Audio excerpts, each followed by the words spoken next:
Imagine you wake up tomorrow and the world is almost the same. Your phone still buzzes, traffic still crawls, the news is still a mess. But something is missing. You scroll past an old childhood photo of a trip to the zoo, and that bright orange orangutan on your dad's shoulders? Gone. The plaque in the background now might as well be a tombstone for a creature that doesn't exist anywhere on Earth. You walk past a kid's bookstore on your way to work. The picture books with smiling rhinos, sneaky leopards, goofy parrots are still on the shelves, but suddenly they read like mythology. That cartoon vaquita on the cover of an ocean book?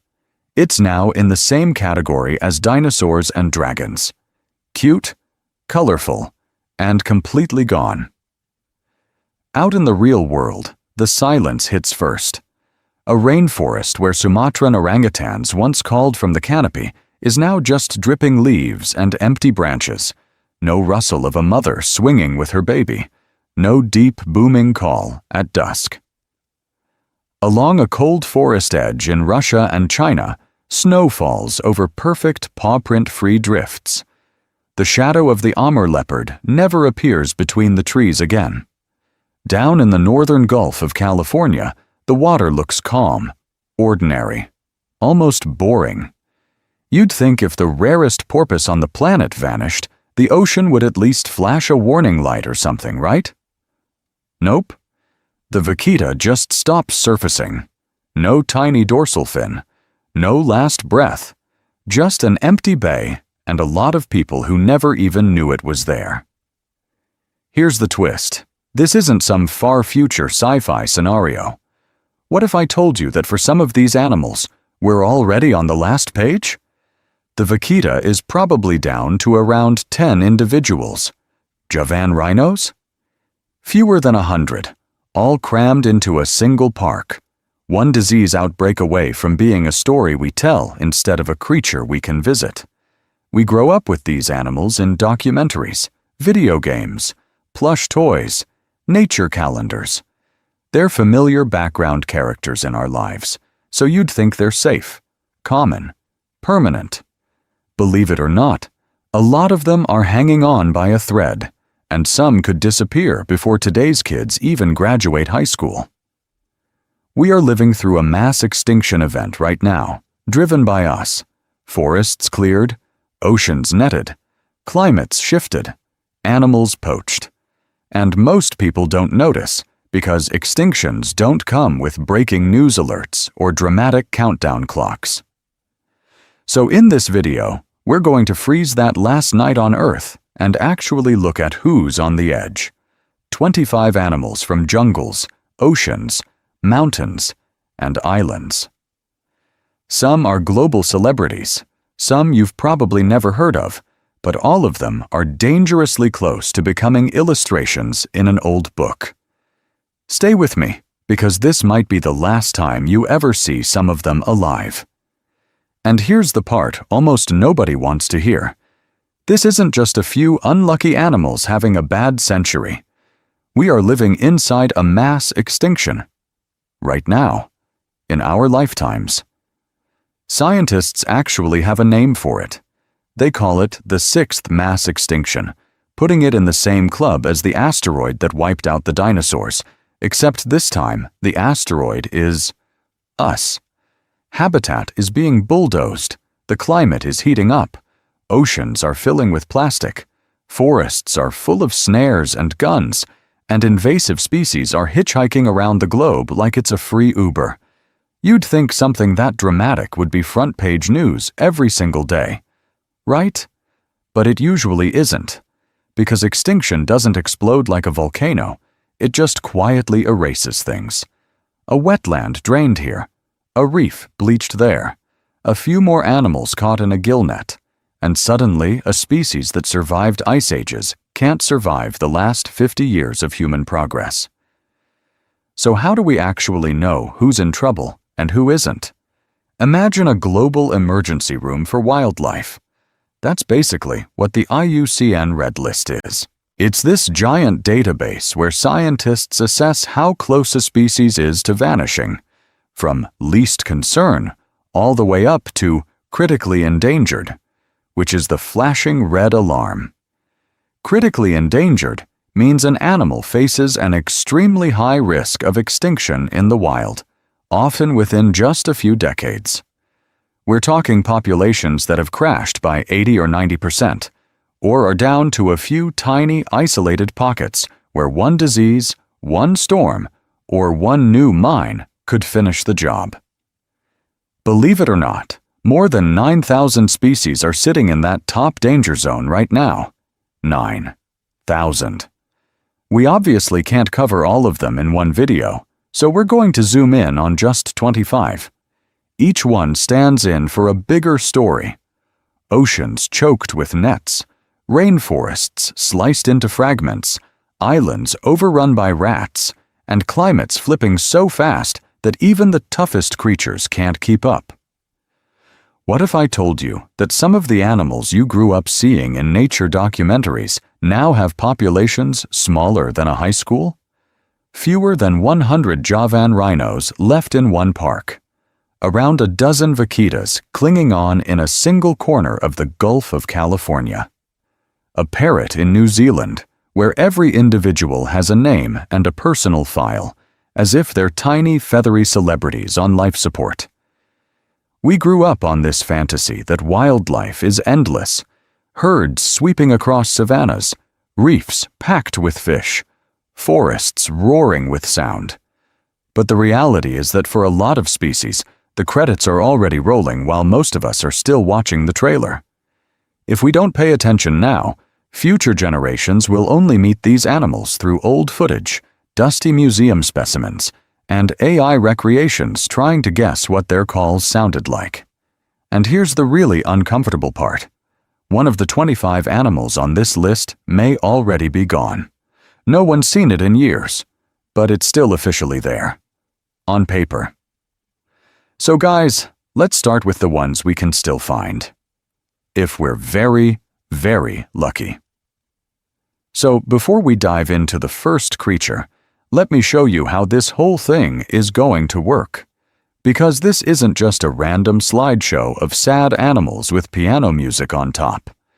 We're going to walk through 25 animals, one by one. Each time, you'll get a cinematic intro, where this creature lives, what it looks like, the little quirks that make it unique. Imagine you're dropped into its world for a minute, the forest it hides in, the deep sea trench it cruises, the tiny island it's trapped on with nowhere else to go. Then we zoom in on the turning point. When did we realize they were in trouble? Was it the moment a fisherman pulled a strange shark out of a net? Or when scientists looked at camera traps and saw nothing? You'd think we'd notice a species vanishing, but a lot of them just quietly fade out until someone finally checks the numbers and goes, "Wait, where did everyone go?" After that, we dig into what we actually know about their lives, which, believe it or not, is sometimes almost nothing. Some of these animals, like the vaquita, have been studied for decades. Others, like our mysterious Asian unicorn, have been seen so rarely that entire PhDs are built on a handful of photos and some tracks in the mud. How's that for trying to save something you've barely met? Now, this countdown isn't ranked by who has the fewest left in a simple top 25 of doom way. It's a mix. Rarity, how close they are to disappearing, and how well they show the different ways we're pushing life off the cliff.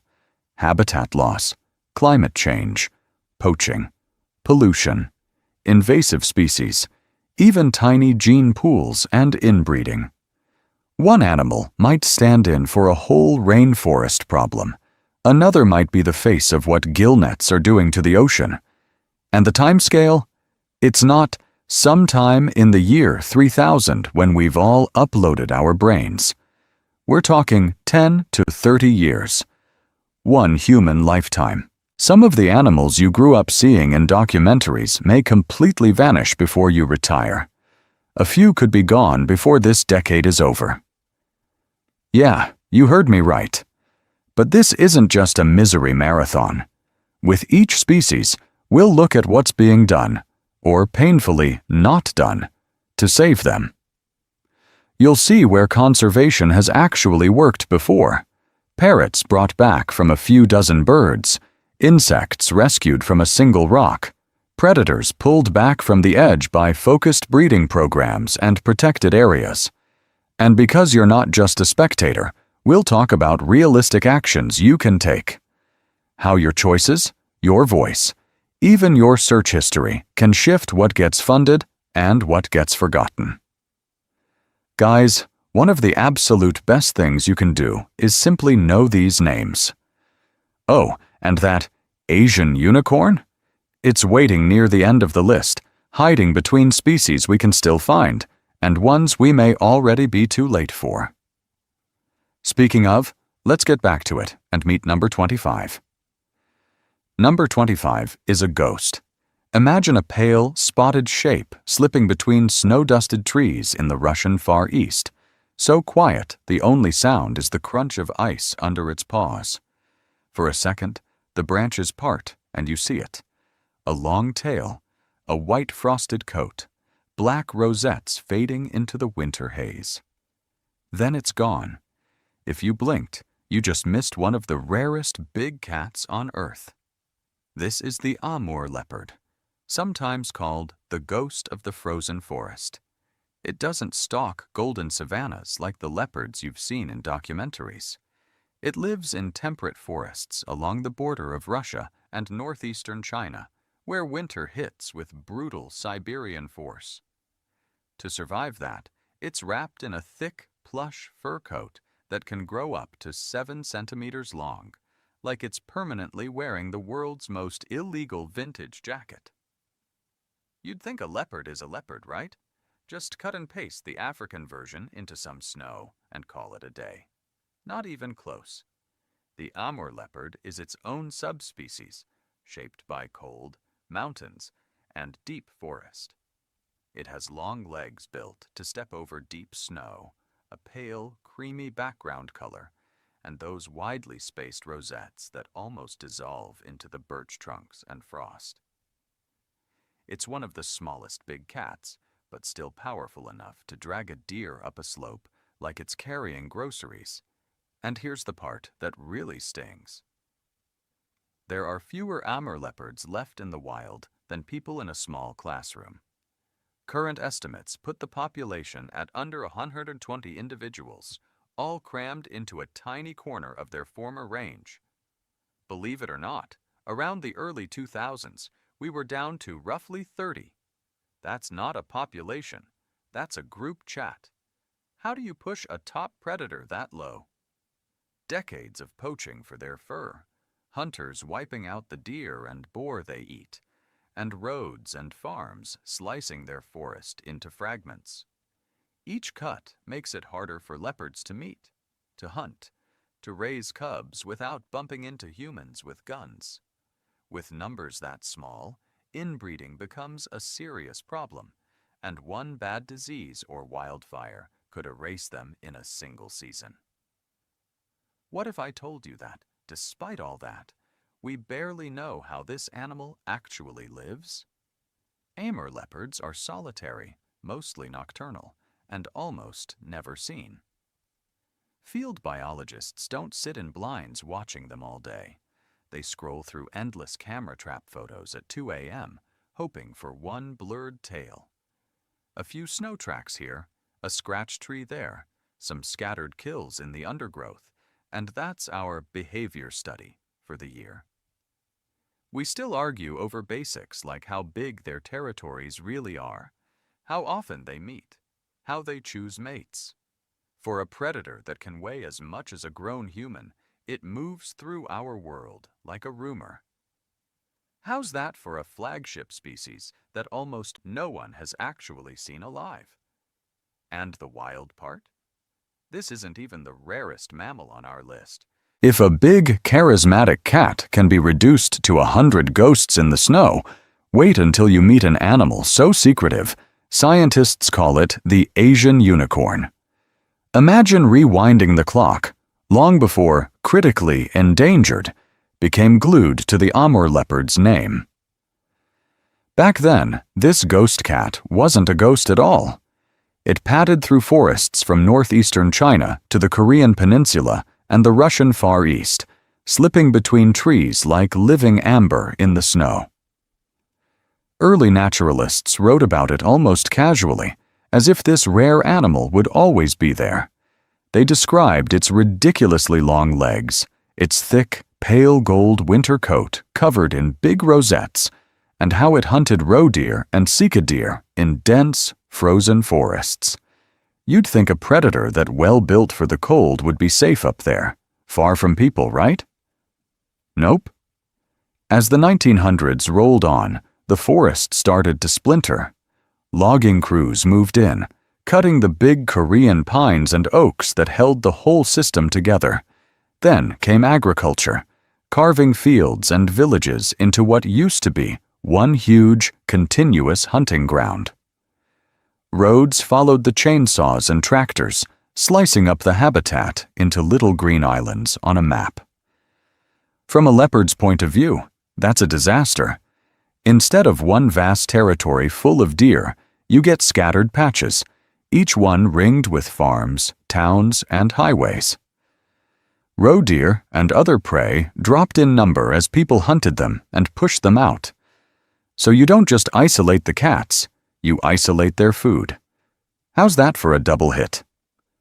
Then poaching kicked the legs out from under what was left. Leopard fur was worth serious money, and a single skin could tempt someone to set a snare or pull the trigger. At the same time, hunters targeted the deer for meat. When your entire wild population is down to a few dozen, even 2 or 3 leopards killed a year is like pulling bricks out of a Jenga tower that's already leaning. Believe it or not, by the early 2000s, we were talking about maybe 30 Amur leopards left in the wild. That's fewer living, breeding animals than people in a small classroom. And when numbers get that low, another invisible problem shows up: genetics. With so few individuals, they end up breeding with close relatives. Inbreeding like that can mean more birth defects, weaker immune systems, and lower fertility. One disease outbreak, one bad winter, and the whole line can just stop. So you've got chopped up habitat, almost no prey, poachers at the edges, and a gene pool that's basically a puddle. You'd think the story ends there, with one more big cat added to the extinction list we're quietly writing in real time. But what if I told you this is one of the very few times we actually hit pause on that script? Against all odds, conservationists tried something bold with the Amur leopard.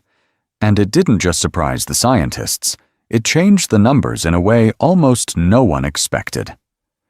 Because instead of quietly fading out, the Amur leopard got something almost no rare animal ever gets: its own kingdom. In 2012, Russia drew a line on the map and said, basically, "Okay, everything in here? That's leopard land now." They merged a patchwork of forests and old reserves into one giant stronghold called Land of the Leopard National Park. Imagine taking all the last scraps of a broken puzzle and finally clicking them together into a picture the cats can actually live in.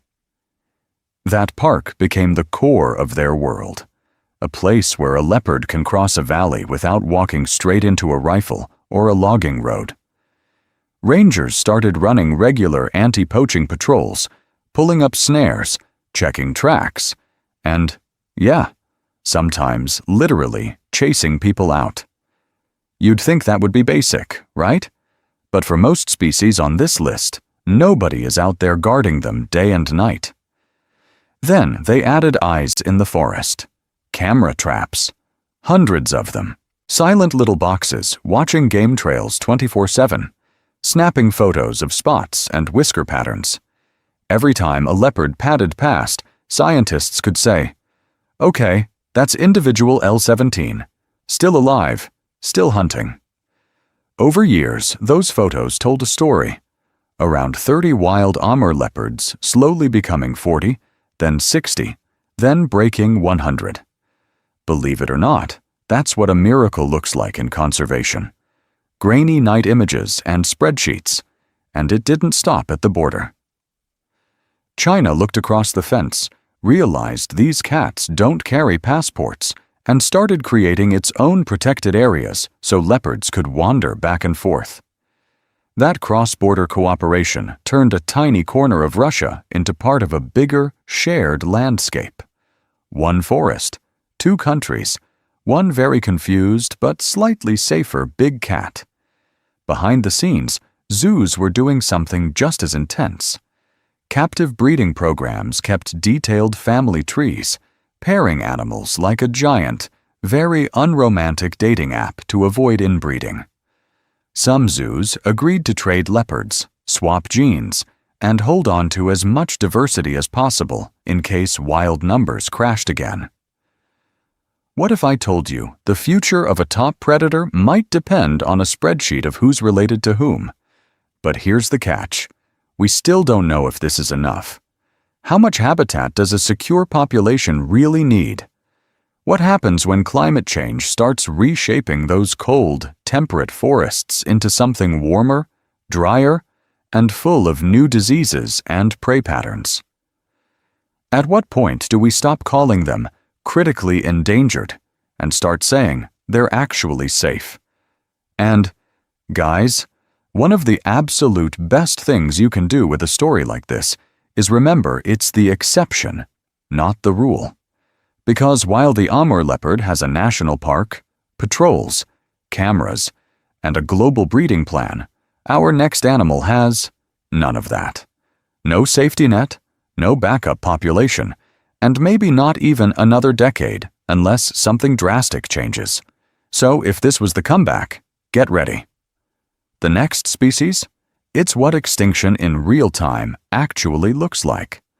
Extinction in real time looks like this: a ripple on a flat, silver sea, and then nothing. Imagine a calm dawn in Mexico's Gulf of California, the water like glass, the sky just starting to glow, and for half a second a tiny porpoise with dark, smudged eye spots breaks the surface, exhales, and vanishes like a ghost that maybe you dreamed. That ghost has a name: the vaquita. You'd think the rarest marine mammal on the planet would be some deep-sea monster hiding a mile down, right? Nope. The vaquita lives in shallow, murky water in the northern Gulf, right off fishing towns, in waves you could literally stand in. It's the world's smallest cetacean, barely 1.5 meters long, with a stubby body, a tiny mouth, and those black rings around its eyes and lips that make it look like it's permanently wearing eyeliner and lipstick. This isn't a dolphin, technically. It's a porpoise, part of the same big family as dolphins and whales, but with a shorter snout and spade-shaped teeth. And here's the wild part. Science only described it in 1958. Believe it or not, that means for almost all of human history, the vaquita was just out there, slipping through brown waves in a single corner of Mexico, completely unknown to us. What if I told you that by the time we finally noticed it, the countdown had already started? Back in the late 1990s, surveys estimated around 567 vaquitas. Not a lot, but still an actual population. Today, we're not talking hundreds, or even dozens. We're talking single digits. Most recent estimates say likely fewer than 10 are left in the wild. Yeah, you heard me right. Fewer than the number of people in a carpool. That makes it the most endangered marine mammal on Earth, beating out every rare whale, every obscure dolphin, every other creature in the ocean. And here's the really brutal twist. Almost nobody has ever seen a healthy vaquita alive in the wild. There are no aquariums with backup animals, no breeding program, no safety net. Most of what we know about this species comes from dead bodies pulled out of illegal gill nets set for another fish, the totoaba, whose dried swim bladder is worth thousands of dollars on a black market halfway around the world. You'd think by now we'd have footage of their social lives, their hunting, their babies playing. We don't. We don't know how they court, how they raise calves, or even how they sound in a relaxed, net-free ocean. So this is what extinction can look like. Not a dramatic last stand, just a quiet harbor, a few outlaw nets, and a shy, unique little porpoise slipping away where almost no one will ever notice. And if you think the vaquita's situation is bad, wait until you meet an animal that's down to one single forest and one bad day away from being gone forever. But the really brutal part with the vaquita is this: almost no one is even trying to kill it. You'd think a creature this rare would be hunted for its skin, its meat, some bizarre trophy. Nope. Vaquitas are dying for a completely different animal's body part. In the murky green water of the northern Gulf, poachers set long walls of gill nets for a big endangered fish called the totoaba. And the vaquita just happens to be the wrong shape in the wrong place at the worst possible time. Imagine a nearly invisible curtain of monofilament stretching for hundreds of meters, hanging in the water like a ghost fence. Totoaba swim into it, their gills snag, and they drown. Vaquitas do the exact same thing. They can't see the net. They can't echolocate it well enough.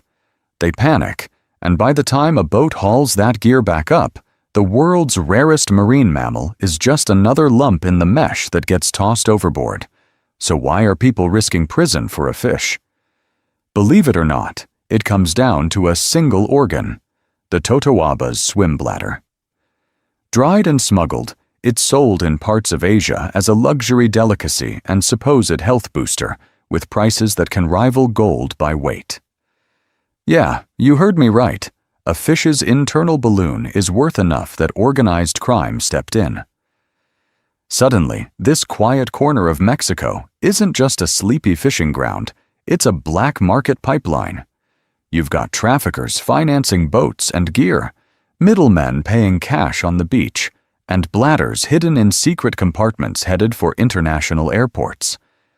Local fishers who used to catch shrimp or legal fish see one totoaba pay more than weeks of honest work. When you're trying to feed your family, that kind of money talks. And every illegal net they set is another lottery ticket that the vaquita cannot afford. On paper, there are bans, patrols, even a no-gill net zone. In reality, it's a massive ocean, a handful of patrol boats, and a dangerous cat-and-mouse game that plays out mostly at night. Rangers cut nets, poachers set new ones, helicopters spot suspicious boats, engines go dark, and gear gets dumped. It's not some clean documentary chase scene. It's messy, tense, and sometimes violent. And here's the tragic irony. With some animals, you can at least build a backup in captivity. Breed a few in zoos, keep a safety population while you fix the wild. With vaquitas, that door slammed shut almost immediately. Scientists tried to capture a few for a protected sea pen. The animals were so stressed they stopped breathing properly. One even died. The message was clear. This porpoise does not survive in a tank. All our eggs are in one, very leaky, wild basket. So now, every single living vaquita is out there in that same minefield of nets, with no second chances in some aquarium behind the scenes. Fewer individuals than you'd find in a single classroom, and every one of them has to navigate an illegal fishing ground run by people who might not even know what a vaquita is. What if I told you, though, that people haven't just given up? Divers and crews are racing to pull ghost nets off the seafloor. New no-fishing zones are being carved out. Some local fishers are testing vaquita safe gear and turning into watchdogs instead of poachers. The question is, with the clock this close to zero, is that enough? Or are we about to watch the first cetacean go extinct in modern times while the world argues about a fish's swim bladder? Speaking of, let's get back to it, because our next animal is trapped in a different kind of net. A shrinking forest that's starting to feel more like a cage than a home. Imagine opening a spreadsheet and seeing a number that decides life or death for an entire species. And that number is 9, or 8, or maybe only 6. With the vaquita, that's not a thought experiment. That's the actual estimate. We're down to the single digits for the rarest marine mammal on Earth. You'd think once an animal is that rare, the world would slam on the brakes and say, "Okay, no more killing these by accident." People have tried. Mexico has banned most gill nets in the vaquita's core range, and engineers have been racing to design vaquita-safe fishing gear that lets shrimp and fish through, but not a porpoise. On paper, it sounds perfect. In reality, if you're a local fisher who has fed your family with the same cheap, efficient nets for decades, a new net is not just a gadget, it's a gamble. So conservation groups started doing something smarter, buying out gill nets, paying fishers to switch to alternative gear, or even to different jobs entirely. Because changing nets is one thing, changing livelihoods is another. If you don't deal with poverty and demand, the illegal totoaba trade just keeps pulling people back into the water at night, ban or no ban. And yeah, you heard me right. This whole extinction story is being driven by a black market for a fish's swim bladder. Back in 2017, scientists tried a different last-ditch idea. If the ocean isn't safe, maybe we take the vaquitas out of it. They launched a project to capture a few and hold them in sea pens. Kind of a floating sanctuary. What if I told you they actually managed to catch one? And it was so stressed it died. Another individual showed such extreme signs of distress that the team pulled the plug and canceled the entire operation. When your rescue plan kills your patient, you don't get a second take. At this point, biologists use a brutal phrase, functional extinction. That's when a population is so small, so scattered, that even if a few individuals survive, there just aren't enough to sustain themselves long-term. No dating pool, no genetic diversity, no future. The vaquita might already be there, hanging on by a thread that's more symbolic than scientific. And here's the scary part. We don't even fully understand what we're losing. We've never watched vaquita courtship in detail.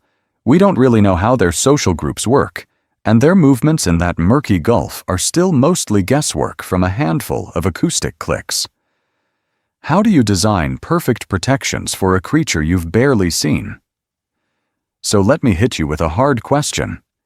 Is it worth pouring millions into a species with maybe fewer than 10 left, when dozens of others still have a fighting chance if we act now?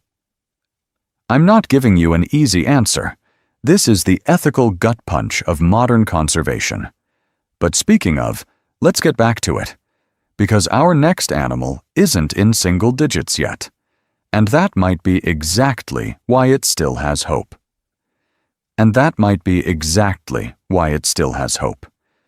Imagine you're walking through dense Indonesian jungle.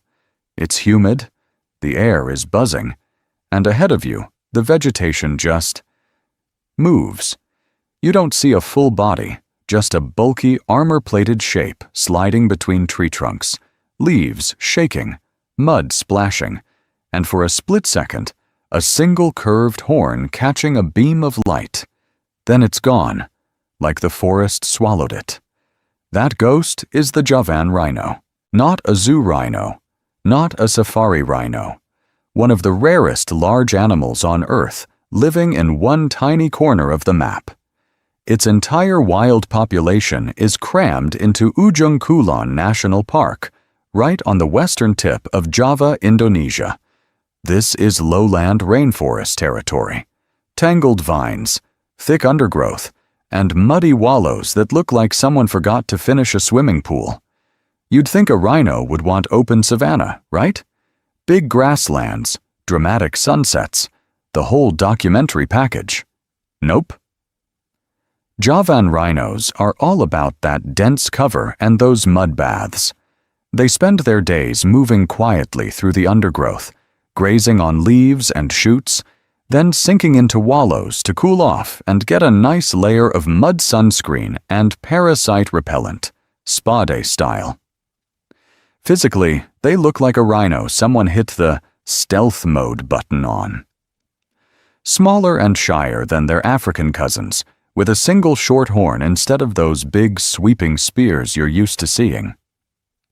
Their skin hangs in thick folds around the neck and shoulders, giving this weirdly medieval, plated armor appearance, like a tank designed by a Renaissance artist who was really into dinosaurs. Now here's the part that should make your stomach drop. Fewer than 80 Javan rhinos are left. That's it. All of them in this one park. They used to roam across much of Southeast Asia, from Java up through Vietnam. The last Vietnamese animals were wiped out by poaching.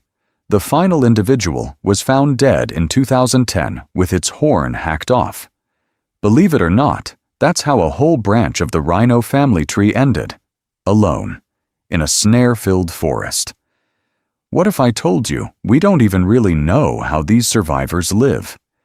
They're so elusive that most of what we see comes from camera traps.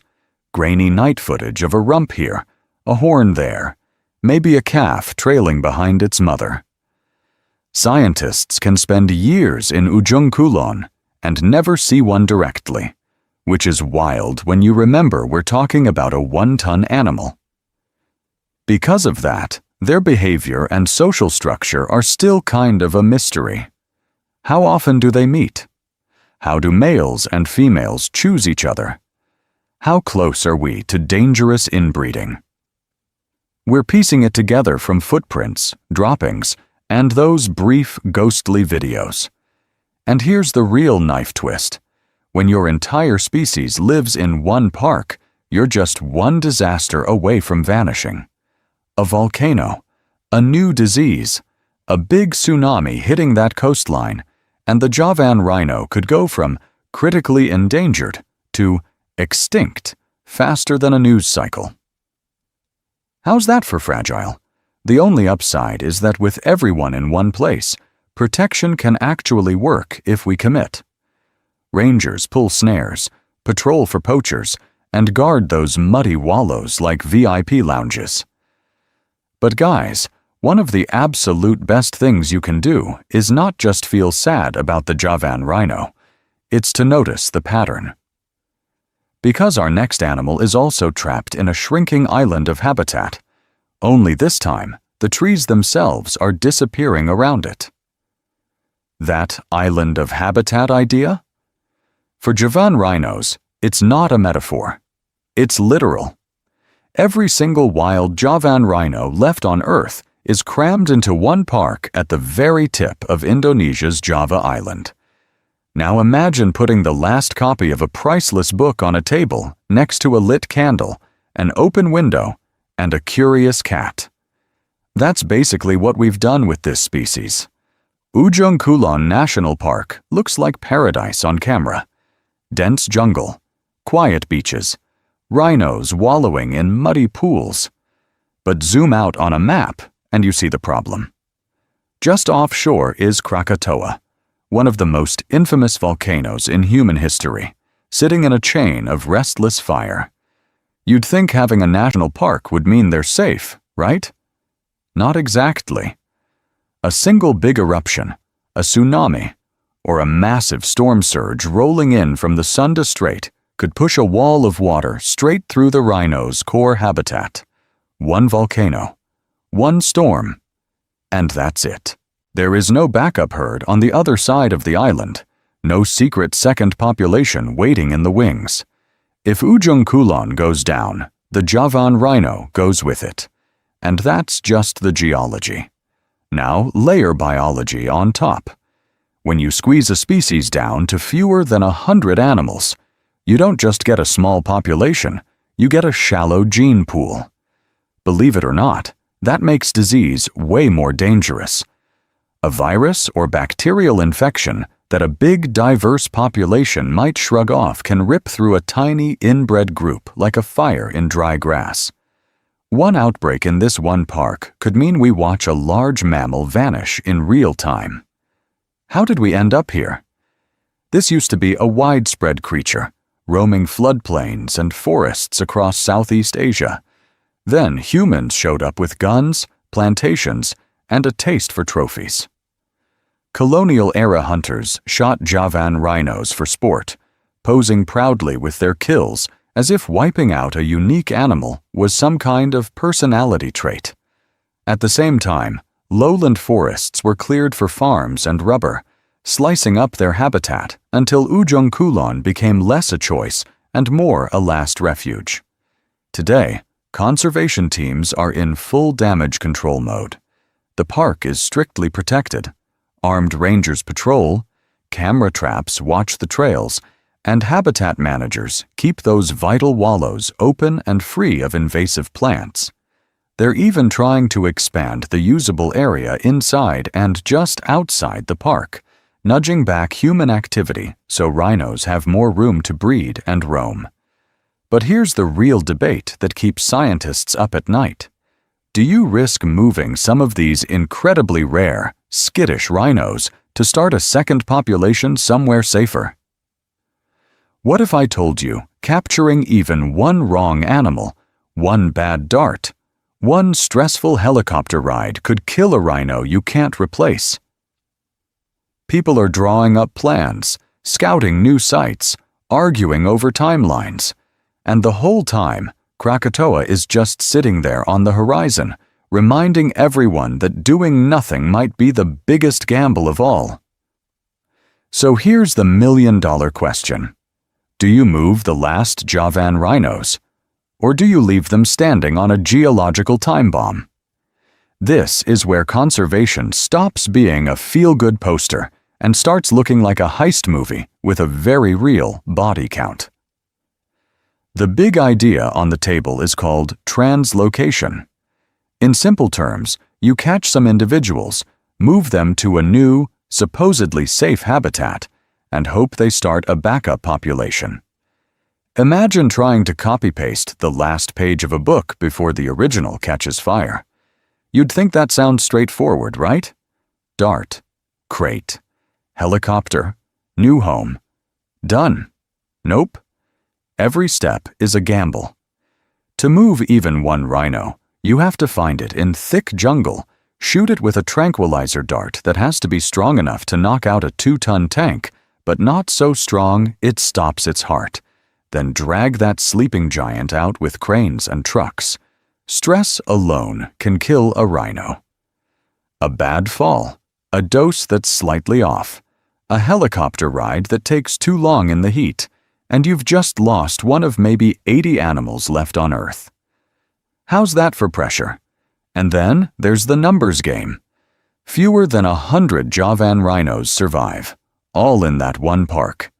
If you keep them together, one tsunami, one new disease, one volcanic tantrum, and the species is gone in a week. But if you split them, you're slicing an already tiny gene pool in half and hoping both halves don't crash. It's the ultimate all eggs in one basket versus do you even have enough eggs to split problem. Believe it or not, with Javan rhinos, we don't get the safety net we had for other rhino species. There are 0 in captivity. Yeah, you heard me right. No zoo backups, no frozen herd waiting in some secret facility. Every single Javan rhino lives, breeds, and dies in the wild. That means every intervention, every collar, every blood sample suddenly feels like you're operating without anesthesia on the last copy of a rare painting. And we're not even sure we know exactly what they need. We have camera traps, a few footprints, some dung, and that's about it. We don't fully understand their ideal habitat, how much space each animal really uses, how close they'll tolerate neighbors, or how picky they are about food plants. So when people propose a new site, they're basically saying, Let's move the rarest rhino on Earth into a house we haven't actually walked through yet. What could go wrong, right? Now, quick pattern interrupt. While Javan rhinos have zero captive safety net, there's another creature on this list that's almost the opposite problem. The kakapo, a giant moss-green parrot from New Zealand, is so managed by humans that each bird has a name, a health record, and its own personal dating profile. Imagine a world where your entire species lives on predator-free islands, wears radio transmitters, and only breeds when the rangers say conditions are perfect. Speaking of, let's get back to it, because we're about to meet the world's strangest, heaviest, flightless parrot. And its story is wild.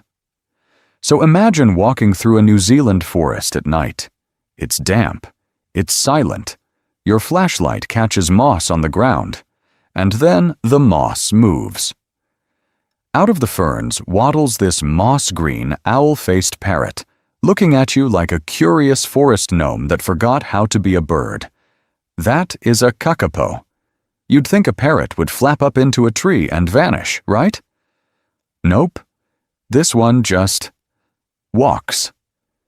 The kakapo is the world's heaviest parrot, and the only parrot on Earth that can't fly, which is kind of like being a shark that can't swim. It has a chunky body, tiny useless wings, and soft mossy feathers that blend perfectly with the forest floor. Up close, people say it has a sweet, musty smell, like old wood and honey. How's that for oddly specific perfume? Believe it or not, this strange little night parrot used to roam mainland New Zealand. Then humans arrived with cats, rats, stoats, and all the other hungry things that see a fat, flightless bird and think buffet. Kakapo numbers crashed so hard that by the late 1900s they were basically gone. The only way to keep them alive was to move every last bird to predator-free offshore islands and turn those islands into floating, fenced sanctuaries. Today, if you want to meet a kakapo, you don't hike just anywhere. You get flown by helicopter to remote islands where predators are wiped out, quarantines are stricter than an airport, and every seed, boot, and backpack is checked so you don't accidentally bring in a mouse. Their entire world now is a handful of rugged, wind-blasted islands watched over by rangers, cameras, and tracking antennas. And because the population is so tiny, we know them almost like characters in a TV show. There are only around 250 kakapo left. Each one has a name, a microchip, a radio transmitter, and a detailed file. Who its parents are, what it eats, how often it sneezes, whether it's a good parent or a chaos gremlin. What if I told you there's an entire species basically living inside one giant coordinated conservation program with scientists acting as matchmakers and babysitters? Their behavior is just as bizarre as their situation. Kakapo are nocturnal, so they waddle out at night to forage on leaves, fruits, and seeds, chewing slowly like they have all the time in the world. Males dig shallow bowls in the ground and boom into the darkness with deep, low-frequency calls that can travel kilometers, like a living subwoofer hiding in the forest. Field notes describe them climbing onto people's boots, playing with equipment, even trying to mate with a researcher's head. Yeah, you heard me right. This is what extinction looks like from the cute, clumsy side. A rare, unique creature that survived for thousands of years, now hanging on by a few hundred named individuals and a lot of human effort. And if a giant night parrot can almost vanish, what happens to animals that don't get this level of attention? Speaking of, let's get back to it, because our next species shows what happens when that help comes too late. But the kakapo isn't just cute and clumsy. It's a case study in how an island paradise can turn into a trap almost overnight. Imagine evolving on a set of islands with basically no land predators. For millions of years, the kakapo's ancestors lived in New Zealand's forests, where the worst thing that could happen was a big bird swooping down in the daytime. So the kakapo did something that, on paper, sounds insane for a parrot. It stopped flying. Its wings shrank, its legs got chunky, and its main defense became freeze, blend in, and hope nobody notices. You'd think that's a terrible survival strategy. In that world, it actually worked. At night, these birds would waddle around the forest floor, moss-green feathers matching the ferns, staying perfectly still when danger passed. No need to sprint. No need to take off like some panicked pigeon at a train station. Just camouflage and confidence. How's that for a laid-back lifestyle? Then humans showed up. First Polynesian settlers, then Europeans. And they didn't come alone. They brought rats that raided nests, cats that hunted by smell and sound, and later stoats and other mustelids that could slip through the undergrowth like furry missiles. Suddenly, the kakapo's genius, stand still and hope trick, turned into stand still and get eaten. Entire local populations were wiped out within decades. In some valleys, people went from hearing booming kakapo males every night to total silence in a single human lifetime. By the 1970s, things were so bad that scientists could only find a handful of scattered males in the wild. No females, no chicks, just lonely, booming bachelors calling into the dark for mates that didn't exist anymore. Believe it or not, many experts quietly assumed the kakapo was functionally doomed, a species already dead on its feet. And then came the twist. What if I told you that on remote, rugged Stewart Island, people discovered a surviving breeding population? Yeah, you heard me right. Against all odds, there were still females, still nests, still chicks. But there were also cats, and they were tearing through the birds fast. So conservationists launched an emergency evacuation, moving kakapo to tiny offshore islands that were cleared of predators and locked down like feathered fortresses. From that point on, everything became hands-on. Every kakapo got a name, a microchip, a health file. Rangers used supplementary feeding to keep females in good condition, set up cameras and nest monitors, and even stepped in as parrot midwives, swapping eggs and hand-rearing chicks when needed. When natural mating didn't cut it, they tried artificial insemination, which is exactly as weird as it sounds on a 2.5-kilogram green bowling ball with a beak. Today, around 250 kakapo survive, each one basically a celebrity. But their future hinges on one more bizarre twist. They only breed in years when certain native trees produce massive crops of fruit. Those mast years are timed to ancient climate patterns, and as the climate shifts, that timing is starting to slip. So what happens when a bird that only feels like having kids every few years suddenly can't sync with its food at all?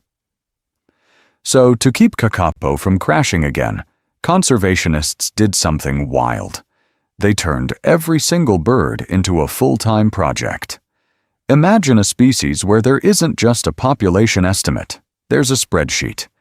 Each kakapo has a name, a number, a microchip, and a file thicker than most people's medical records. Rangers know who their parents are, who their grandparents were, which cousins they absolutely cannot date, and exactly how much each bird weighed last Tuesday. You'd think that sounds like overkill for a chunky green parrot. But when you only have around 250 of them left, one bad pairing can lock in genetic problems for generations. So there are literal kakapo family trees, color-coded charts, and software that helps managers decide which male should mate with which female to keep inbreeding as low as possible. It's like online dating, but for birds that don't even fly. And that's just the paperwork side. Out in the field, the birds are basically walking radio stations. every adult kakapo wears a small transmitter backpack that pings its location to receivers dotted around their offshore island homes. Teams can pull up a dashboard and see who's sleeping, who's moving, and who has randomly decided to climb a cliff at 2 a.m. for no good reason. Nests get the full tech upgrade too. Remote cameras and infrared sensors watch eggs and chicks without a human sitting there in the rain all night. If a chick gets too cold, if the mother leaves for too long, or if a predator even thinks about showing up, an alert pops up on a screen. Believe it or not, there are people whose job is basically running a real-time control room for one parrot species. And the birds really don't care about the dignity of science. Kakapo are famously unbothered by humans. They'll waddle up, climb onto researchers' laps, chew on their gear, and in at least one viral clip, a very determined male tried to mate with a cameraman's head. Boots, backpacks, tripods, your dignity, nothing is safe. How's that for the world's rarest parrot? But here's the uncomfortable question. When does saving a species turn into keeping a feathery patient on life support? If every chick is monitored, every pairing is chosen, and every disease is treated by vets flown in by helicopter, are kakapo still wild animals, or are they living museum pieces? Could they ever survive without all this tech and human babysitting? And looming over all of it is climate change. Those mast years that trigger breeding depend on old weather cycles. If the trees stop sinking, or fruit at the wrong time, the dashboards can't fix the fact that there's just not enough food. What if I told you that after all this effort, the climate itself might still pull the rug out from under them? Now, hold that image in your mind. A bird we know almost too well, tracked from birth to death. Because next, we're going to the opposite extreme. An animal so rare that scientists have almost never seen it alive in the wild, a creature locals call the Asian unicorn. Imagine a shadow slipping between trees, not making a sound. The mist hangs low over a mountain ridge on the Vietnam-Laos border, and for half a second, something steps into a shaft of light. You catch the outline of a shy, antelope-like animal, a dark body, and two long, perfectly parallel horns catching a silver edge. And then it's gone. That blink and you miss it ghost? That's the saola, the so-called Asian unicorn. And no, it doesn't have a horn in the middle of its forehead, but it might be even stranger, because this is a real mammal that almost no one on Earth has ever seen alive. You'd think in the 1990s we had already found every big land animal there was, right? Believe it or not, science only met this one in 1992. Here's how that happened. Researchers were surveying remote villages in Vietnam when they noticed a pair of bizarre horns hanging on a hunter's wall. Long, straight, smooth, like twin spears. They didn't match any known antelope, cow, or goat.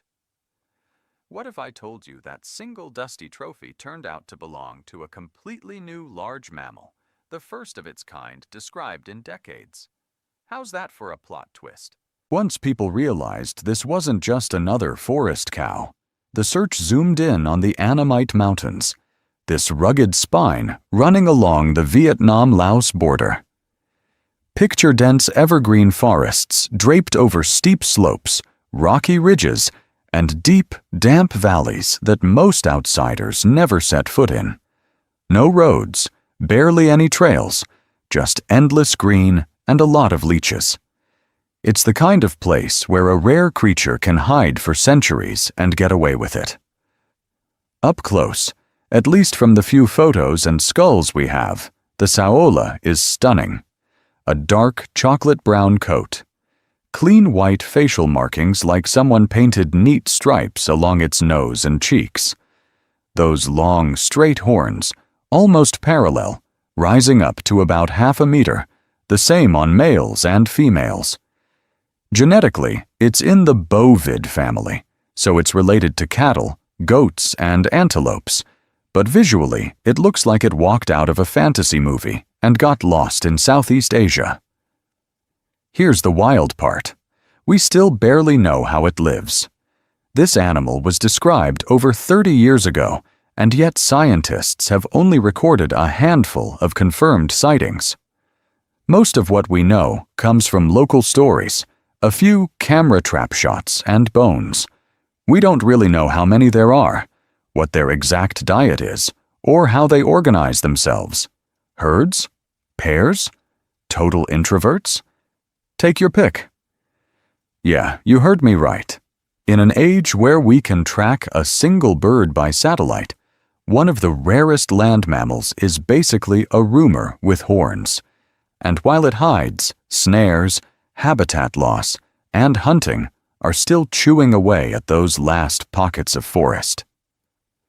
Guys, one of the absolute best things you can do is just remember this name, because in a second, we're going to meet another ghost of the forest, and this one is blue, loud, and fighting its way back from zero. But what if I told you there's a species we basically discovered at the same time we realized we'd already erased it? The Saola's story doesn't start with a camera trap or some dramatic jungle chase. It starts with horns. In the early 1990s, biologists hiking through remote villages in Vietnam noticed these long, smooth, slightly curved horns hanging in people's homes. Not buffalo, not any known antelope. Just this strange, elegant shape nobody could match to a catalog. You'd think science has a picture for every big land mammal by now, right? Nope. They followed the trail like detectives. One set of horns led to another, then to a skull, then to stories from hunters about a shy forest animal with white facial markings that almost never came into the open. When researchers finally examined the bones, they realized they were looking at something completely new to science, a large mammal nobody in the outside world had ever recorded. Imagine that. It's 1992, we've put people on the moon, and we're still tripping over unicorns in the Annamite Mountains. But here's the twist. Local communities in Laos and Vietnam weren't amazed. They were like, yeah, we know that one. The Saola had been part of their forests, their hunting stories, their everyday reality for generations. Western science just happened to show up late to the party. This is where you really see how modern biology leans on indigenous and local knowledge.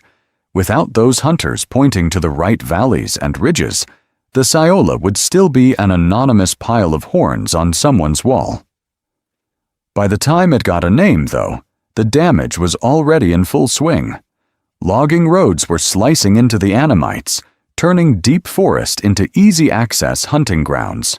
People set wire snares for bushmeat, targeting wild pigs, deer, anything that moved. The problem? Snares don't care what walks into them. Saola get caught in traps meant for other animals, slowly strangled or crippled by loops of cheap wire. Habitat loss, snaring, and indiscriminate hunting didn't just hurt Saola. They likely wiped out most of the population before we even knew how rare this creature was.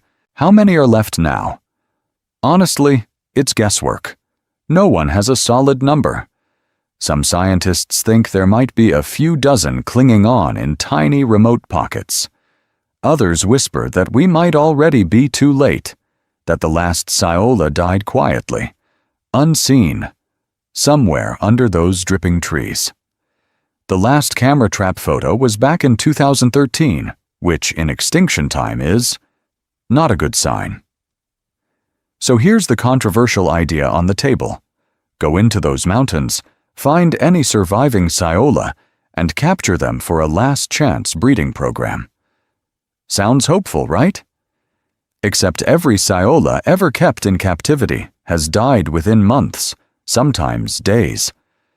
No one has figured out how to keep this animal alive behind a fence. And yet, Some experts say it's the only shot left. Do we risk killing the last wild Saola by trying to save it? Or risk losing it forever by doing nothing? Hold that thought, because our next animal is what happens when captivity actually works. And it's bright blue. So let's actually sit with that question for a second. Can you save an animal you've barely even seen? With the Saola, conservation has become this weird mix of science, guessing, and pure hope. You'd think the obvious solution would be what we did for parrots and ferrets and all these other rare creatures. Bring a few into captivity, breed them, and build what's called an assurance population. It's like a backup hard drive for a species. If the wild Saola vanish under hunting pressure and habitat loss, you still have a living core you can reintroduce later once the forests are safer. On paper, that sounds smart. In reality, it's been a disaster. Every Saola ever kept in captivity has died. Not in old age, not after years of careful study. We're talking days to weeks. They refuse to eat, pace constantly, crash into fences, and just shut down, as if the stress of being watched by humans is literally lethal. Imagine trying to design a life support system for an animal when you don't even know what it likes to eat, how far it normally walks in a day, or what kind of shelter it prefers. Believe it or not, we still don't know the basic stuff for Saola. No one has seen them mate in the wild. We don't know where their core breeding areas are, how many are left, or even their exact range in those misty Annamite forests. And while we're fumbling in the dark, the forests themselves have turned into minefields. The big killer isn't some dramatic tiger hunt. It's wire. Millions of cheap, simple wire snares, set by hunters for anything with legs. They don't care if it's a civet, a muntjak, a pig, or a Saola. If it steps wrong, that loop tightens. You can walk a single square kilometer in parts of Laos or Vietnam and pull up hundreds of these things. How's that for a horror movie no one bought tickets to? So conservationists are stuck between two bad doors. Door 1. Try again with captivity. Risk grabbing the last few Saola and watch them die in enclosures because we still haven't cracked the code of their biology. Door 2. Leave them in the wild, where invisible tripwires of metal are waiting for them, and we don't even know which valleys to defend first. Here's the pattern interrupt. Some species on this list are basically on life support in zoos and sanctuaries.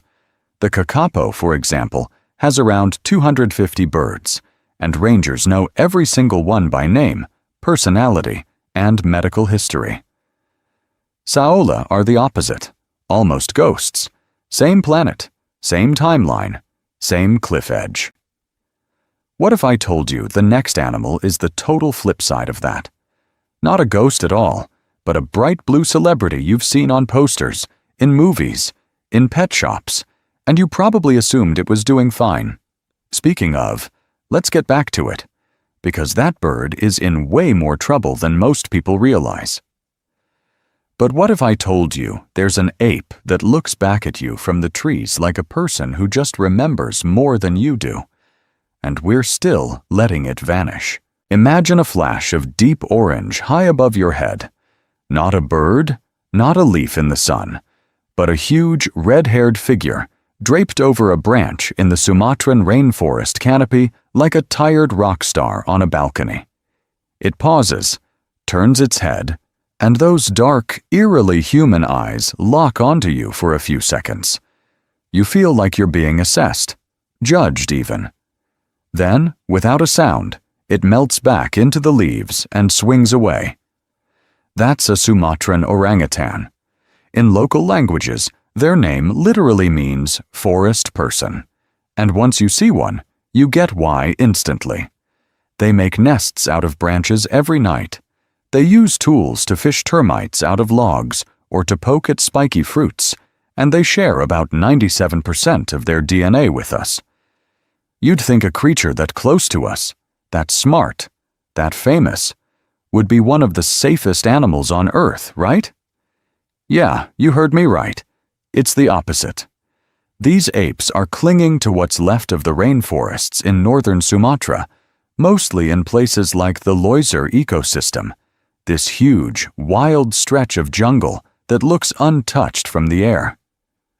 But zoom in, and it's a mess of scars. Palm oil plantations cutting in from every side, logging roads slicing the forest into strips, fires set to clear land that was empty only if you ignore the thousands of animals living there. Palm oil is in your snacks, your shampoo, your soap. It's cheap, it's everywhere, and turning rainforest into endless rows of the same tree is a lot more profitable than leaving a rare ape up there minding its own business. So we end up with these tiny forest islands, scraps of habitat surrounded by farms and roads, each one holding a handful of orangutans that can't easily reach the next patch. Right now, scientists think there are only around 14,000 Sumatran orangutans left in the wild. That might sound like a lot until you realize we're talking about an entire species. Historically, they ranged across much more of Sumatra. Now some groups are trapped in fragments you could walk across in an afternoon. Imagine being part of a population so small that one new road, one fire, one bad storm could wipe out your whole family line. And here's the really brutal part. Orangutans live life in slow motion. Babies cling to their mothers for years, learning what to eat, where to travel, how to build those perfect leafy beds. A mother will usually have just one baby, and she might only give birth every 7 to 9 years. How's that for terrible timing when chainsaws show up? You can't pump out extra kids to make up the difference. You lose adults, and the population just can't bounce back. Believe it or not, that slow, careful childhood is exactly what makes them so smart and so relatable to us. And exactly what makes them so vulnerable when we bulldoze their world. Speaking of slow, our next animal has the same problem, but lives somewhere completely different, and it carries its entire house on its back. But slow and careful only works if the world around you isn't literally on fire. Imagine you're a Sumatran orangutan, spending years learning which figs ripen first, which tree will hold your weight, how to build a nest that doesn't dump you on the forest floor at 3 a.m. Now imagine you wake up one morning and the forest is just smoke, engines, and chainsaws. This is how it starts. Huge chunks of rainforest are cleared with fire and blades, sometimes with permits, a lot of the time without. People light the undergrowth, let it burn hot and dirty, then move in with chainsaws and excavators to finish the job. The goal isn't chaos, it's neat rows of palm oil trees or other crops that end up in your snack aisle. You'd think a rare red-haired great ape would be impossible to ignore when you're doing that, right? Believe it or not, they're often treated like moving obstacles. When the big fruit and fig trees go down, orangutans lose their food, their shelter, their entire map of the world in a single dry season. Starving, they follow the only green left: young palms, bananas, whatever humans have planted. And that's when things get really ugly. Farmers see a hungry 80-kilo animal in their field, and they don't see a critically endangered cousin. They see a pest. Some are chased off with noise, some are shot, some just vanish. Every adult killed is not just one life gone, it's decades of parenting and culture erased, because these apes learn their forest the same way you learned your hometown. The ones that survive, a lot of them are babies. Orphaned orangutans turn up clinging to dead mothers, or sold on the side of the road, or confiscated from tiny cages in people's yards. Rescue centers in Sumatra and Borneo are full of wide-eyed, fuzzy little kids who should be 30 meters up, not drinking milk from a bottle. Staff have to become stand-in mothers, teaching them how to climb, how to crack tough forest fruit, even how to be afraid of leopards and people again. What if I told you they take them to forest school, where humans in rain ponchos and hard hats show them how to build nests and pick wild food, then slowly fade into the background? It's adorable, and it's heartbreaking, because every one of those students represents a family line that was broken by a chainsaw or a match. And even when patches of forest are left, they're often small, chopped-up islands surrounded by plantations and roads. Tiny groups get trapped on these green lifeboats, cut off from other orangutans. Inbreeding creeps in, disease hits harder, and any time they try to cross open ground to find new territory, guess who's waiting? People, dogs, and more conflict. Here's the twist, though. In some places, that same global market that drove the destruction is starting to pay for keeping trees standing.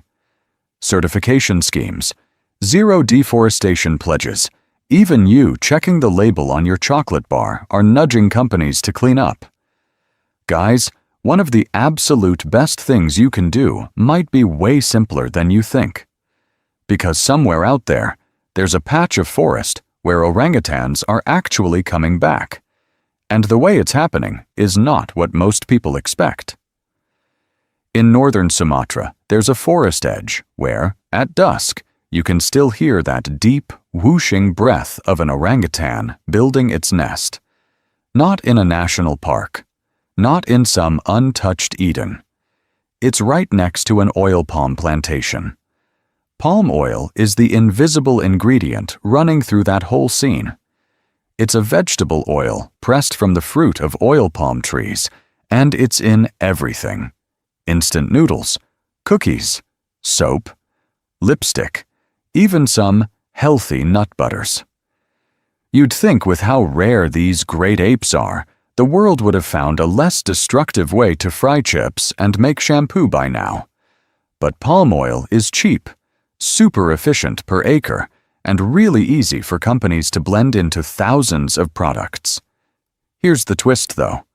Not all palm oil is equally destructive. Imagine 2 chocolate bars sitting on a shelf. Same price, same glossy wrapper. One comes from plantations carved straight out of orangutan habitat, with fires and bulldozers pushing animals into tiny forest islands.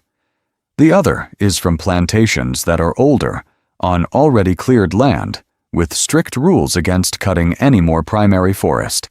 Same ingredient on the label, completely different footprint on the ground. That's where sustainable palm oil comes in. It's not a magic word, but certification schemes try to separate companies that commit to deforestation-free supply chains from the ones just chasing quick profit. Some big brands now insist their suppliers don't clear peat swamps, don't touch high conservation value forest, and actually map where their oil is coming from. Believe it or not, those boring-sounding policies can keep bulldozers out of key orangutan strongholds. And when the paper promises meet real forest, you start to see sparks of hope.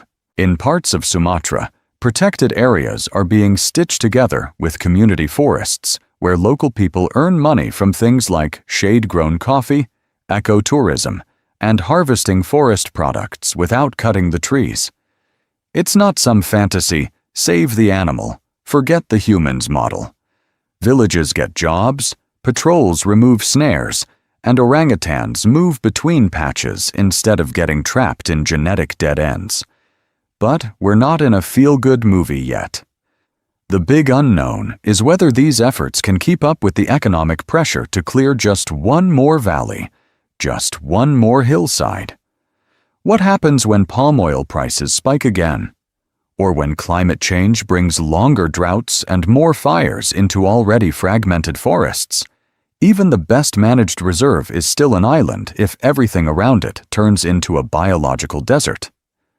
So let's do a quick experiment. grab one thing you use every single day. Snack, soap, whatever.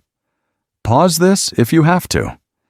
Check the ingredients for palm oil or vegetable oil, and then look up if that brand has a deforestation-free commitment.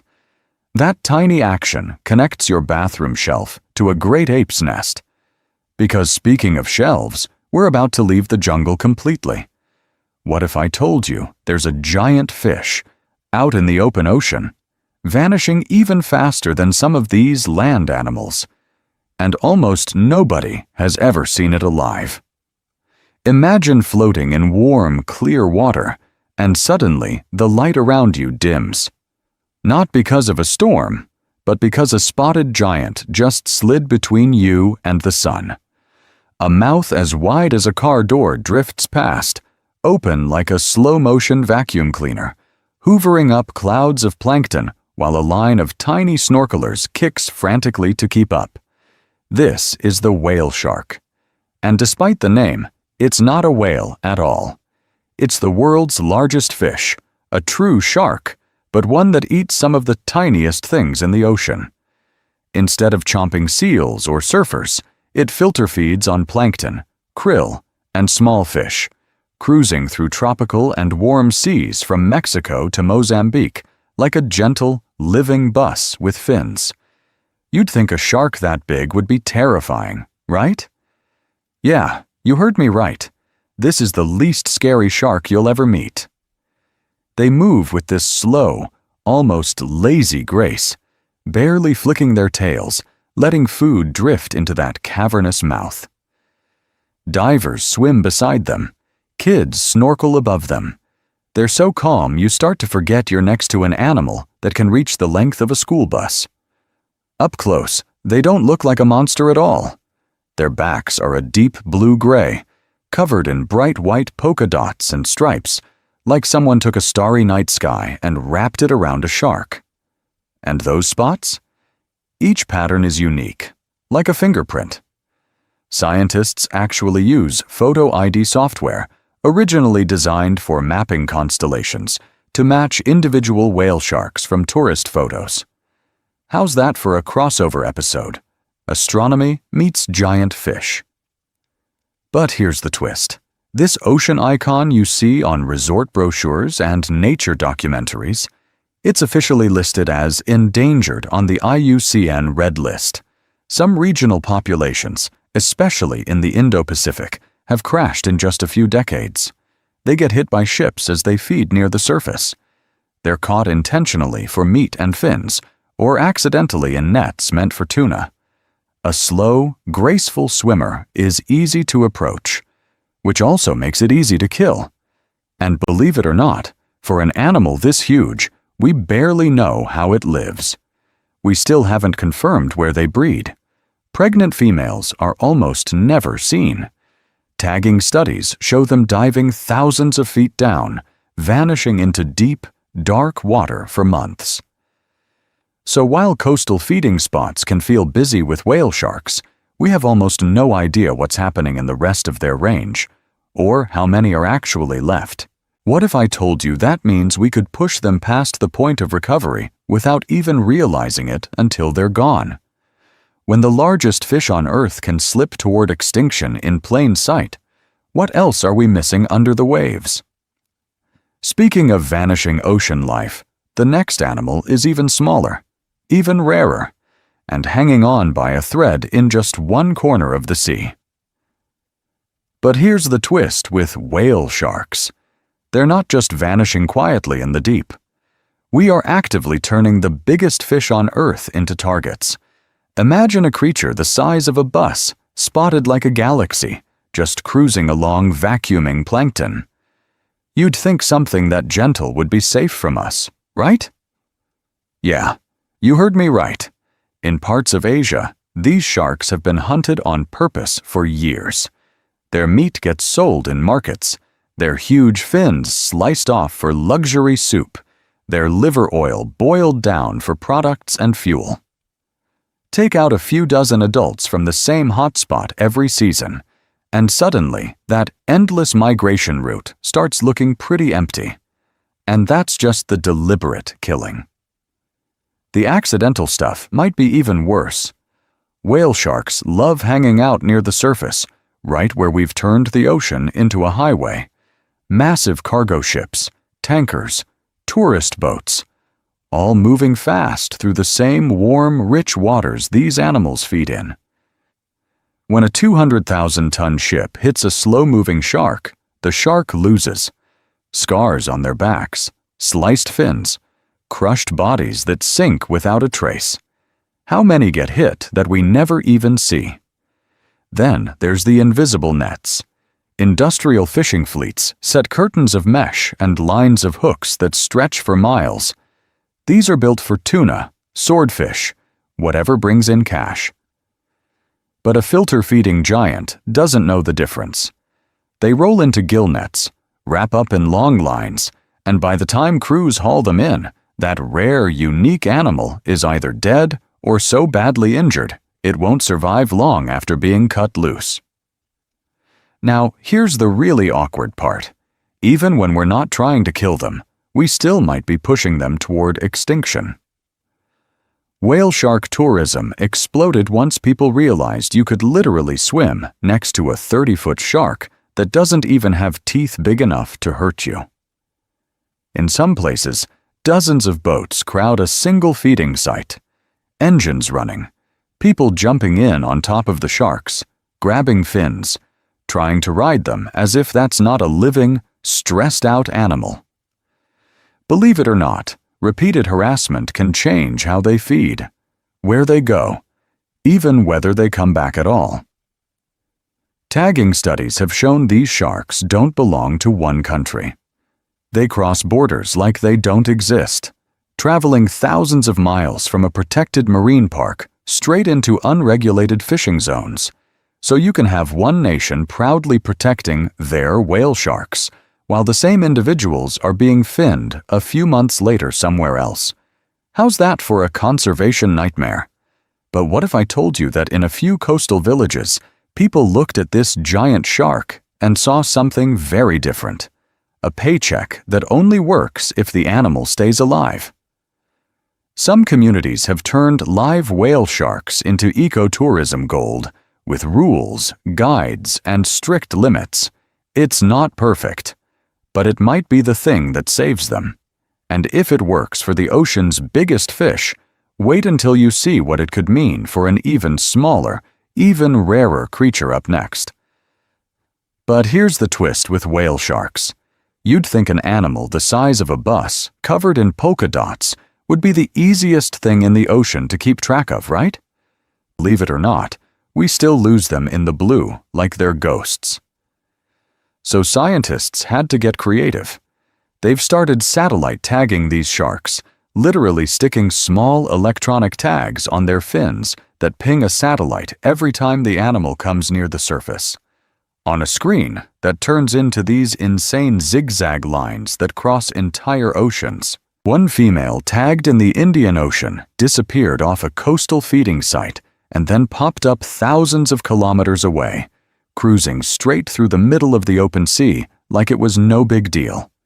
And it's not just electronics. There's this global photo ID project where divers upload pictures of whale shark spots. Imagine a cosmic connect-the-dots game, but for science. A computer algorithm matches the unique spot pattern behind each shark's gills, almost like a fingerprint. Same shark photographed in the Maldives, and then, years later, in Mozambique. Same individual, same pattern, two totally different countries. Which brings us to the headache. These migrations don't care about borders. One shark might feed in a protected marine park, then cross 3 national jurisdictions, then spend months in the high seas where almost nothing is enforced.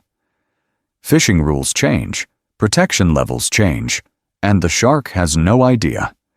It's like trying to protect a single commuter who rides 3 different bus systems, none of which talk to each other. And for all that tech, the big questions still wide open. We don't know where whale sharks give birth. No one has ever filmed it in the wild. We don't know how many distinct populations there really are, or how much they mix. And as the ocean warms and currents shift, the plankton they eat is moving. That means the routes we've just started to map might already be changing under our feet. Or, well, under our fins. They're not as close to the cliff as the vaquita yet. But here's the scary math. They grow slowly, mature late, and have relatively few babies compared to their size. Combine that with boat strikes, bycatch, and plastic, and you get a creature that could slide into a critical state in just a few decades. What if I told you some of the animals you grew up seeing in documentaries might vanish before you retire? Now, pattern interrupt. Let's jump back to the surface for a second. You, standing on a cliff, watching the ocean, planning your next dive, hike, or road trip. The wild places you explore on weekends? They're the same kinds of places these rare animals need just to survive.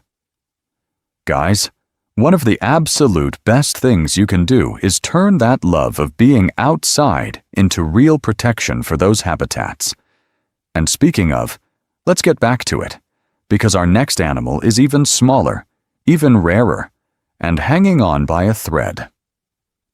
And look, while we're talking about animals hanging on by a thread, I want to hard pivot for a second and talk about something a little closer to home. You, out in the wild, actually seeing these places for yourself. Because imagine this, you finally get time off. You drive hours to some remote trailhead or rocky coast. You're all hyped to spot a rare creature, and your gear fails in the first 10 minutes. Boots soaked, backpack zipper broken, camera batteries buried somewhere at the bottom like lost treasure. Not exactly the documentary moment you pictured, right? I learned that the hard way. A few years ago, I was hiking into this dripping, leech-filled rainforest to film a colony of bats and, if we were lucky, one very rare frog that basically refuses to be seen. It was hot, it was muddy, it was the kind of air you can drink. Halfway in, the sky just opens up. Classic. The only reason I didn't turn around was because my pack didn't care. Everything stayed dry, nothing dug into my shoulders, and I could keep both hands free for the camera and for flicking off the occasional leech trying to turn me into a buffet. So yeah, gear matters. A lot. And that's where today's sponsor, TerraTrail, comes in. They make this insanely rugged backpack and outer shell that are actually built for the kind of places these animals still live. Rain-soaked forests, salty coasts, cold, windy ridgelines. It's tough. It's weather-resistant, and it's actually comfortable enough that you don't feel like a pack mule after 3 hours. You'd think eco-friendly would mean flimsy or disposable feeling. Believe it or not, TerraTrail does the opposite. The fabric is made from recycled plastic bottles and old fishing nets pulled out of the ocean. The zippers are corrosion-resistant, and the whole thing has enough pockets that you can organize field guides, binoculars, snacks, and, let's be honest, way too many memory cards. What if I told you your backpack could quietly be doing conservation work while you're just out birdwatching? TerraTrail donates a portion of every sale to projects fighting ghost nets in the same oceans where the vaquita is disappearing, and to reforestation around critical habitats for animals like the Sumatran orangutan.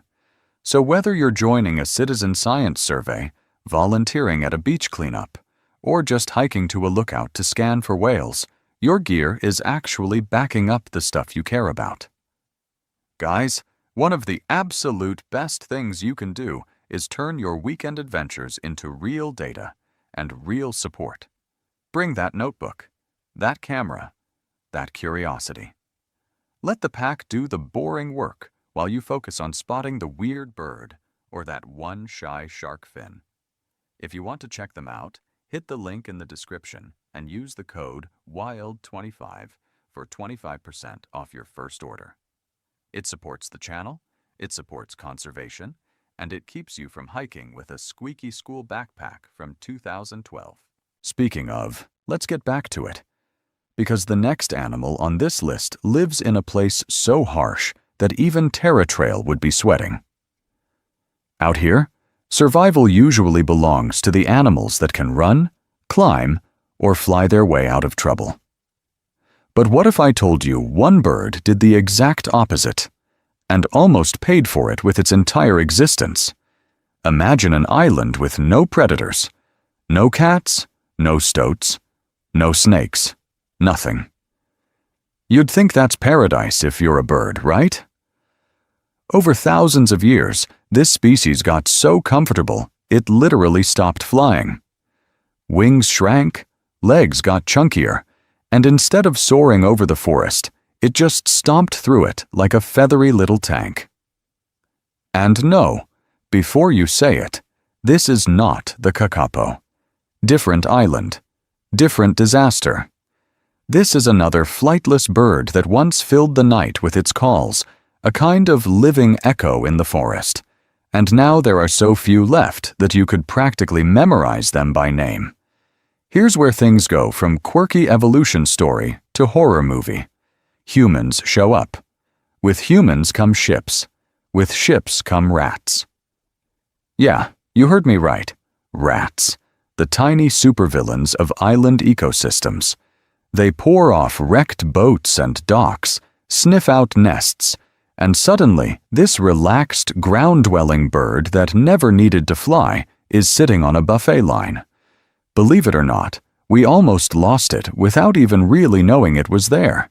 For a while, people thought it was gone. Extinct. A ghost that used to haunt the understory. Then, after shipwrecks, storms, and decades of silence, someone stumbles on a tiny remnant population clinging to one brutal, wind-blasted corner of rock in the middle of nowhere. At one point, the entire known population of this bird could fit in a single small room. Not a stadium, not a warehouse. We're talking the size of your living room, maybe your bedroom if you're in a tiny apartment. Imagine opening a door and realizing every wild member of a species on Earth is in that one space with you. How's that for fragile? And this is where the story flips, because people decide that, oh well, nature is harsh, is not going to be the ending this time. Conservationists move on to remote islands, set up camp in the kind of weather that makes your tent question its life choices, and start an all-out rescue mission. They trap and poison rats, patrol at night, and literally hand-feed chicks just to keep them alive. You'd think that level of effort is overkill for one weird, flightless bird. But this near-mythical survivor becomes a test case for how far we're willing to go to undo our own damage. Living months away from families, hiking cliffs in the dark, guarding nests like they're crown jewels. And the crazy part? It starts to work. Numbers inch up from fits in a room to needs a whole building. So what is this bird, and how close did we really come to never hearing it call again? Let's meet it. It's not the kakapo. It's smaller, quieter, and honestly, most people on Earth have never even heard its name. But this bird's story, it's like the kakapo's nightmare mirror. Meet the Guam rail. Imagine a chicken that forgot how to fly, shrank down, and decided to live its life, sprinting through jungle shadows instead of flapping through the sky. That's this little rail, a rare, ground-dwelling island bird that evolved on Guam with no mammalian predators, no cats, no foxes, no snakes. You'd think that would be paradise, right? Safe, stable, nothing to worry about except where your next beetle is coming from. Its whole world used to be the dense undergrowth of a tropical Pacific island. Low tangles of vines, leaf litter, fallen branches, shafts of light cutting through the canopy. The Guam rail doesn't soar over any of that. It runs. It weaves through the debris like a tiny feathered parkour athlete, more likely to freeze and slip away than burst into the open. Most people who lived with them didn't see them. They heard them, soft calls in the dusk, rustling in the leaves, this secretive little creature just doing its thing. And then we showed up with a stowaway. Believe it or not, the villain in this story isn't a big dramatic shark or a tiger. It's a snake. The brown tree snake, accidentally introduced after World War II, slithered off ships and into the forests, and Guam's birds had literally zero evolutionary experience with anything like it. No fear, no defenses, no idea that a long rope-looking thing could climb trees, raid nests, and swallow chicks whole. You'd think someone hit a mute button on the island. Songbirds vanished. Other species went fully extinct. And the Guam rail, this already rare, ground-hugging bird, got hammered from both sides, snakes taking adults and chicks, rats and other invasives raiding nests. Numbers crashed so hard that by the 1980s, biologists were counting rails in the dozens, then single digits. So they did something that feels almost like giving up to win. They caught the last wild birds, everyone they could find.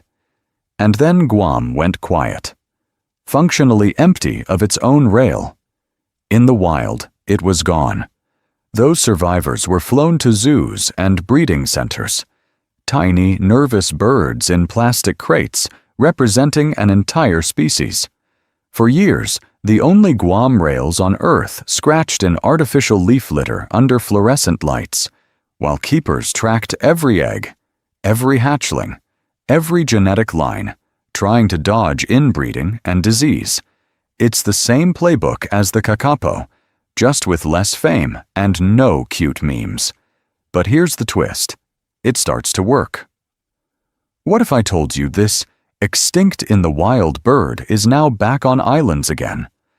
Not Guam yet, but nearby predator-free spots like Rota and Cocos Island, where snakes can't reach them. Released rails are running through real forests, raising chicks, and their numbers are slowly climbing. How's that for a comeback? With an asterisk. Because as long as brown tree snakes own Guam's forests, nobody knows if the rail can ever truly go home. And if one island bird's fate depends on a single snake, what does that say about the next species on this list? What does it say? It says that when a species gets that rare, the forest doesn't just go quiet in a biological way. It goes quiet in people's memories. On a lot of islands, if you sit with elders long enough, the conversation always drifts to sound. They'll tell you about dawns that started with a chorus of calls the kids today have never heard outside of scratchy recordings. Imagine a grandfather in Hawaii whistling a complex little trill, then shrugging because his grandkids only know that bird from a faded poster in their classroom. In the Pacific, old fishermen still talk about a rail that used to scream from the mangroves at night. In Brazil, people in the Caatinga remember Spix's macaws as flashes of pale blue over the river, noisy, bossy, impossible to ignore. You'd think if a creature is gone, the story dies with it. But it doesn't. The stories hang around, and sometimes they're the only clue scientists have left. Because those casual comments? I saw a weird feather up in that valley. My uncle swears he found strange eggs under that cliff. Believe it or not, that kind of local intel has led to some of the biggest back-from-the-dead moments in conservation. The Lord Howe stick insect was only rediscovered because climbers and islanders kept insisting there were big bugs on Ball's Pyramid. Same with the Asian unicorn, the saola. It first showed up in the outside world because hunters in Vietnam had odd horns hanging in their houses. Museums play this strange parallel role. Rows of skulls, dusty skins, glass eyes staring at nothing. It looks morbid, I know. But those old specimens are like time capsules. From a single stuffed bird, scientists can reconstruct what it looked like in real color, what it ate, even what kind of forest it needed. That's how we know how Spix's macaw used to glide over thorn scrub, or how a vanished Hawaiian honey creeper probed flowers with a curved bill like a built-in tool. And sometimes, the people who push a species to the edge are the ones who prove it's still here. What if I told you a poacher can accidentally become a conservation hero? There are cases where hunters, bragging about a last rare bird they shot, tipped off biologists that a population was still hiding in one remote valley. That intel has kicked off emergency rescue missions, nest guarding patrols, even new protected areas. It's messy. It's not a Disney movie. But it's real. Now, here's the pattern interrupt. We've been talking about birds and mammals like they're the main characters. But some of the most endangered animals on Earth? They're small, slimy, and live in the shadows. Yeah, you heard me right. While we argue over parrots and porpoises, entire lineages of frogs and salamanders are blinking out from fungus, pollution, and habitat loss. Speaking of, let's get back to it, because the next creature on this list doesn't fly, doesn't roar, and might be vanishing even faster. Imagine walking through a Costa Rican cloud forest at dusk. The air is cold and wet, mist hanging in the trees, and on the forest floor there's this tiny glowing ember of life, a bright golden toad, so orange it looks fake, sitting like a dropped jewel on black leaf litter. That scene actually existed, and now it doesn't. The golden toad was only known from a patch of cloud forest smaller than some airports. In the late 1980s, the males would gather in the hundreds after the rains, turning puddles into bowls of molten gold. Then, almost overnight, they were gone. By 1989, researchers could only find a single lonely male. After that, nothing. You'd think an animal that neon would be hard to lose, but extinction doesn't care how photogenic you are. Now, zoom in on a leaf over a mountain stream. A glass frog clings to it, lime green on top, and underneath its skin is so clear you can literally watch its heart beating. Believe it or not, you can see its organs like a living X-ray. It feels like something a sci-fi artist dreamed up, but these fragile creatures are real, and a lot of them are disappearing before most of us even learn their names. Amphibians as a group are in serious trouble. Out of all the major animal groups on Earth, frogs, toads, salamanders, they're some of the most threatened. Thousands of species are at risk from habitat loss as forests are cut, pollution turning streams toxic, and a deadly fungal disease called chytrid that attacks their skin, the very thing they use to breathe and stay hydrated. It's like having your entire life support system hijacked by mold. Take the Costa Rican variable harlequin frog. It's a tiny, brightly patterned frog that once lived only along cold, pristine mountain streams. Same deal with many glass frogs. Some species are found on a single slope, or one stretch of river, and that's it. Their whole universe is a few kilometers of clean, shaded water. Change the stream, and you erase the species. Climate change is turning the screws even more. Cloud forests depend on a very specific balance of temperature and moisture. Warm things up just a bit, shift when the clouds form, and suddenly those mossy, wet refugees start drying out. For a frog that needs cool, constant humidity to keep its skin from desiccating, that's not a mild inconvenience, that's a death sentence. And here's the really wild part. What if I told you we're losing amphibians we barely even know exist? Scientists are still describing new frogs and salamanders from remote valleys, sometimes based on a handful of specimens collected decades ago. No footage, no call recordings, almost no behavioral data. In some cases, the species is already gone by the time the paper comes out. How's that for a tragic plot twist? Guys, one of the absolute best things you can do is actually pay attention to these background creatures, because they're like living sensors for the planet. When frogs vanish, it's a warning light for everything else. And speaking of warning lights, the next animal on this list shows what happens when a species runs out of places to hide entirely. And sometimes those warning lights aren't flashing neon signs. They're microscopic. They're invisible killers riding in on a drop of water. Imagine you're a frog. Your skin isn't just skin. It's how you breathe, drink, and balance the salts in your body. Now picture a fungus moving in like mold on bread, except the bread is you. That's chytrid. It infects the outer layer of amphibian skin, thickening it so much that the animal literally can't move water or salts properly. Heart stops.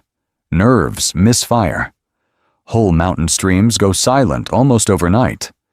You'd think something that deadly would be easy to spot and shut down, right? Believe it or not, chytrid fungus can spread quietly on boots, on fishing gear, even on other animals that don't get sick. By the time villagers in Central America or Australia noticed piles of dead frogs along riverbanks, the wave had already rolled through. Some species went from common to basically gone in just a few years. And chytrid isn't working alone. We've basically been softening up amphibians for decades. Pesticides sprayed on crops don't just stay on the field. They wash into streams and ponds where frogs lay their eggs.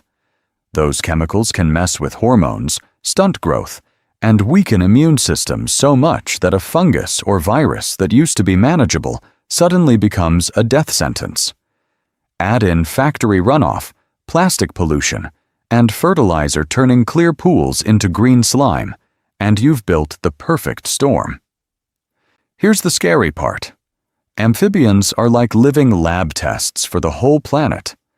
Their thin skin soaks up whatever is in the water and the air, so when frogs start getting weird tumors, missing limbs, or just disappear, it's not just frogs being dramatic. It's the ecosystem saying, hey, something is really wrong here.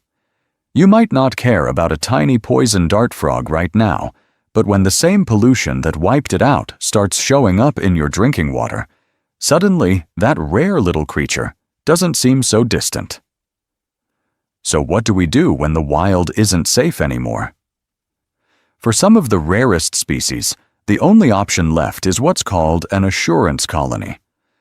Zoos and labs build biosecure frog fortresses with filtered air, sterilized water, and strict protocols so chytrid can't get in. Staff hand-raise tadpoles, track every bloodline, and freeze genetic samples like backup copies on a hard drive. It's not glamorous, but it's the only reason a few species aren't just museum photos. But here's the knot we haven't untangled. What if I told you the fungus is now basically everywhere? Even if we breed thousands of healthy frogs behind glass, can we ever release them without sending them straight back into a minefield? Or are we creating animals that may never truly go home again? So inside those glass boxes, scientists are basically trying to rebuild a rainforest in miniature. Tiny climate-controlled rooms where the thermostat, the misting system, even the light cycle is tuned for one rare frog that used to live under a single waterfall. You'd think that sounds excessive, but when there are 20 animals left on Earth, you babysit. Captive breeding for these critically endangered frogs is like running a neonatal ICU for amphibians. Temperature has to match the forest floor. Humidity has to stay high enough that their skin doesn't dry and crack. diet has to mimic wild insects so their immune systems don't crash. Keep it a degree too cold, and they stop breeding. A bit too hot, and you're cooking the last hope for the species. But here's where it gets even stranger. Imagine you can't save the bodies, so you save the ingredients. In labs around the world, sperm, eggs, and tiny tissue samples are frozen in liquid nitrogen, locked into cryobanks at 196 degrees Celsius. It's like a backup drive for life itself. Even if every wild frog vanishes, their DNA, their genomes, can still be sequenced and stored. A genetic time capsule waiting for a future where we might bring them back. And we're not just freezing them. We're editing the playbook. Some teams are trying to breed frogs that are naturally more resistant to chytrid, selecting the rare survivors that don't die when the fungus shows up. Others are going full microbiome hacker, coating frogs with good bacteria, probiotics for amphibians, that can help fight off the fungus living on their skin. Believe it or not, a slime layer could be the difference between extinction and survival. But this is where the ethical fog rolls in. At what point are we still rescuing a species, and when are we just building a new one in a lab coat? If we breed for disease resistance, are we also accidentally breeding out behaviors they need in the wild? If our probiotic superfrogs hop back into the rainforest, what happens when those lab-altered traits start spreading into everything else that lives there? Helpful upgrade or ecological malware? And here's the uncomfortable twist. We might not get to test any of this at scale until it's already too late. We're racing a global pandemic in animals that most people never see, trying tools we've barely used outside Petri dishes. What if I told you amphibians are basically the pilot project for a future where we're constantly firefighting extinctions with tech? Speaking of scale, zoom out from a frog that fits in your palm to a creature that weighs as much as a car. Because the next animal on this list also has scientists banking genes, armed guards, and a story so heartbreaking it was live-streamed to the world when the last male died. Yeah, you heard me right. We're about to meet a rhino that's running out of time in front of a global audience. Imagine looking across an open African savanna and realizing the entire future of a rhino subspecies is standing in front of you. And it's just 2 elderly females. At Ol Pejeta Conservancy in Kenya, they graze slowly in the golden light, mud-caked and heavy, while men with rifles shadow every step. Every ear flick, every tail swat happens under armed guard because these aren't just any rhinos. They are literally the last northern white rhinos on Earth. Their names are Najin and Fatu. Grandmother and granddaughter. You'd think a species that big, that famous, wouldn't be allowed to get this close to disappearing, right? But in 2018, the last male northern white rhino, a 45-year-old named Sudan, was euthanized after painful age-related illness. The moment was live-streamed. People all over the world watched the end of natural breeding for an entire subspecies in real time. Sudan left behind his daughter Najin and his granddaughter Fatu. Both are still alive, but both have reproductive problems that mean they can't carry a pregnancy. So you have this surreal situation where the last of their kind are walking around, eating, snorting, doing normal rhino stuff, and at the same time, the line is broken. No secret herd hidden in some forest. No miracle male wandering out of the bush. This is it. It wasn't always like this. Northern white rhinos used to roam across huge swaths of Central Africa, from Uganda and South Sudan down into the Democratic Republic of Congo and the Central African Republic. They lived in swampy grasslands and savannas, moving in loose groups, just doing their rhino thing. Then came industrial-scale poaching for horn, fueled by black markets in Asia and the Middle East, plus decades of war and conflict zones where conservation collapsed. Rangers fled, guns flooded in, and poachers moved faster than protection ever could. Believe it or not, the reason Najin and Fatu are still alive is because their lives now look more like a head of state security detail than a wildlife documentary. At Olpejeta, they live inside a fenced, patrolled sanctuary. There are 24/7 armed guards, motion sensors, regular patrols, and constant monitoring. These guys know where each rhino is at almost every moment, as if someone put presidential-level security on two very grumpy cows made of armor. But here's the twist. All that protection can't fix the one thing that really matters: numbers. Natural reproduction is off the table. Any future northern white rhinos will have to come from advanced reproductive tech. Scientists have stored sperm from dead males, collected eggs from Najin and Fatu, and are creating embryos in labs, hoping to implant them into southern white rhino surrogates. How's that for sci-fi conservation? What if I told you this isn't even the only rhino hanging on by a thread? Because next up, we're heading to Southeast Asia to meet a horned ghost of the rainforest that has even fewer wild cousins left than the northern white ever did. But let's pause on those last two northern white rhinos for a second, because what's happening with them is so wild it almost doesn't feel real.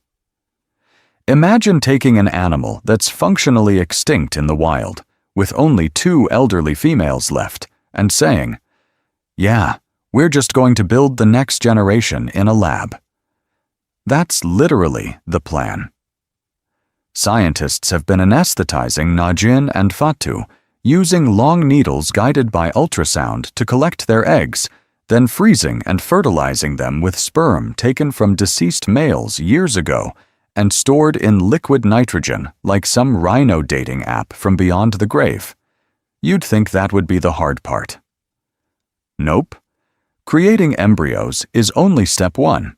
Because Najin and Fatu are too old and too sick to carry pregnancies, the idea now is to implant those lab-made embryos into southern white rhino females, so one subspecies will act as a surrogate mother for another, carrying a calf that's genetically northern white but physically growing inside a southern white body.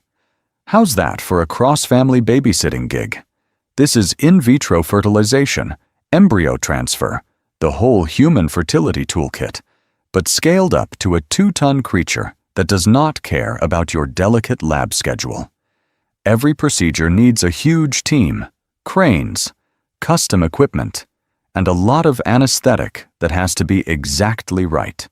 Because if you lose a donor or a surrogate, that's not just tragic, it's years of work gone in one bad day.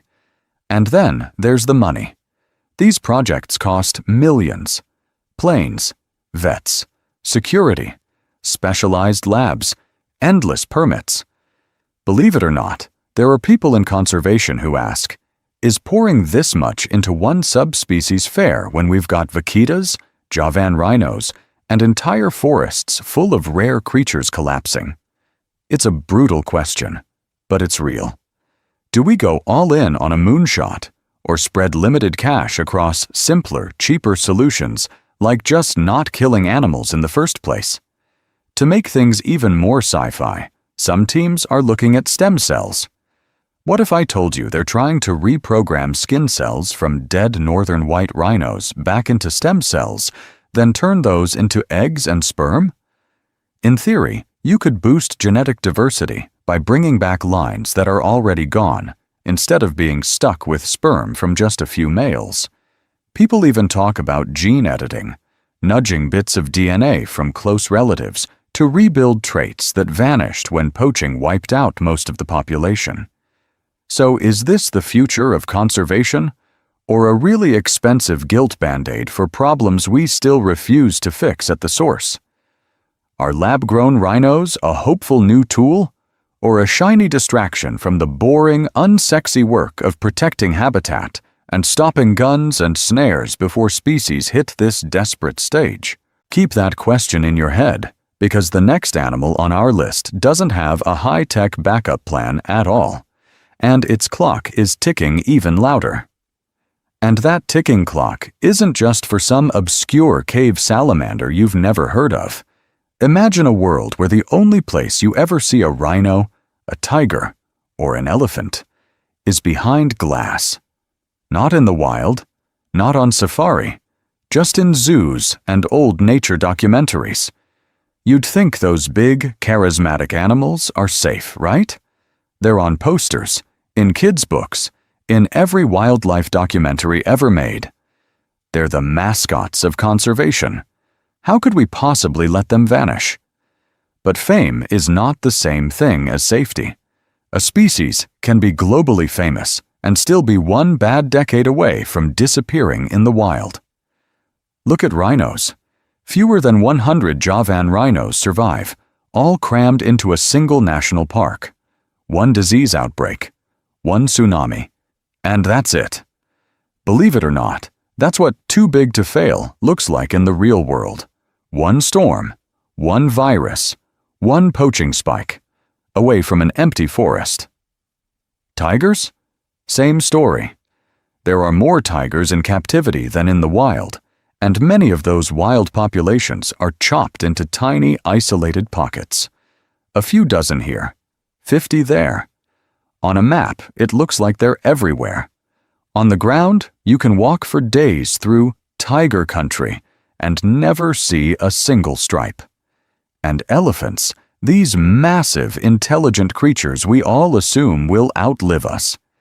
In some regions, they're boxed into shrinking islands of habitat, surrounded by farms and roads. That's when the real trouble starts. Crops get trampled, people get hurt, and suddenly the world's favorite animal is seen as a problem to be removed, not a neighbor to be protected. When populations get that small and cut off, weird stuff happens under the hood. Inbreeding creeps in, making animals less healthy and less able to fight off disease.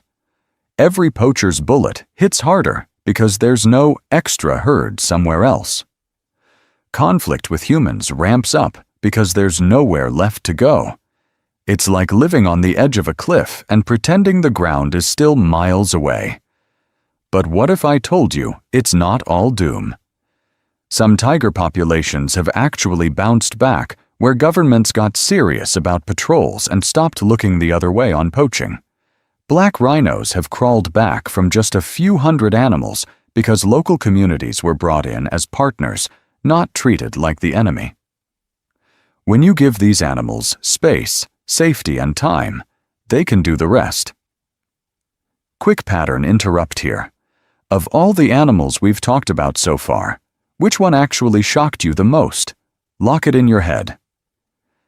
Now imagine that's the one you're personally responsible for. You'd fight for it, right?